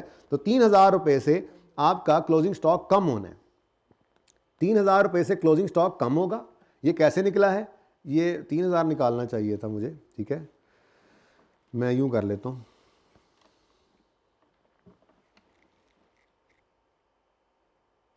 इसको ऐसे करते ही नहीं है, कॉस्ट सिर्फ निकाल लेते हैं, मैं आपको यूं बता देता हूं, ठीक है ना। कॉस्ट ऑफ 4,000 यूनिट्स कितनी है, 12,000 माइनस 9,000 यहाँ पे, ठीक है। ये 9,000 कैसे आया है कि अगर मैं इस 12,000 वाली कॉस्ट वाली चीज़ को 3,000 पे रिपेयर करूँगा तो फिर बिकेगी। अब ऊपर वाली फिगर तो लेनी नहीं है, ठीक है ना, हमने लोअर लेना है कॉस्ट या एनआरवी में से। अब अगर ये एज इट इज़ बेचें तो 8,000 की बिक रही है, तो रिपेयर करके तो नॉर्मल प्राइस पे बिकेगी ना। तो नॉर्मल प्राइस चूँकि ज़्यादा ही होनी है, वो पता नहीं थी, इसलिए हमने यही कह दिया कि जी मैक्सिमम इसको हमने 3,000 से गिरा लेना है कम से कम, ये तो इसके ऊपर लॉस आ ही है, ठीक है। बहरहाल ये थोड़ी सी कंफ्यूजिंग सी एडजस्टमेंट थी, एक आधी होती भी है। और उसने कहा था एनआरवी लॉस वगैरह कहाँ पे लेके जाने हैं, प्रॉफिट एंड लॉस में, इसलिए हमने यहाँ पर उसका असर इस कंज्यूम की फिगर में नहीं डाला। और मुझे टोटल बता दें, 15,899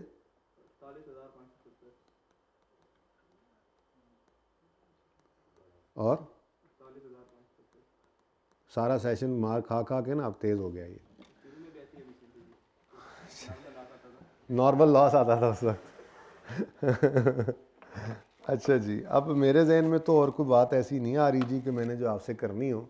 बहरहाल उम्मीद तो है आप लोग मॉक दे चुके हैं, एक एक रिवीजन तो कर चुके होंगे। जो अगली रिवीजन है उसमें कोशिश कीजिएगा यही तरतीब अपनाएं कि आप क्विकली ये एरिया देखें, क्विकली इसको, मैंने ये नंबर आपके लिए इसलिए लिख दिए यहाँ पर, ठीक है। इसकी पिक्चर ले लीजिए आप लोग। उसके बाद आप आएँ रिवीजन प्लान पर और उस टॉपिक, रेलेवेंट टॉपिक जिसको आपने वो 15-20 मिनट का क्लिप सुना है, उसको आपने सारे सवालों को करना है। और उसके बाद फिर आपने आ जाना है थ्योरी वाले सफ़े के ऊपर। थ्योरी वाला सफ़ा किधर है जी, ये रहा, ठीक है। और सिर्फ उस पेज को एक बार पढ़ना है, बार बार कह रहा हूँ, याद नहीं करना, ठीक है।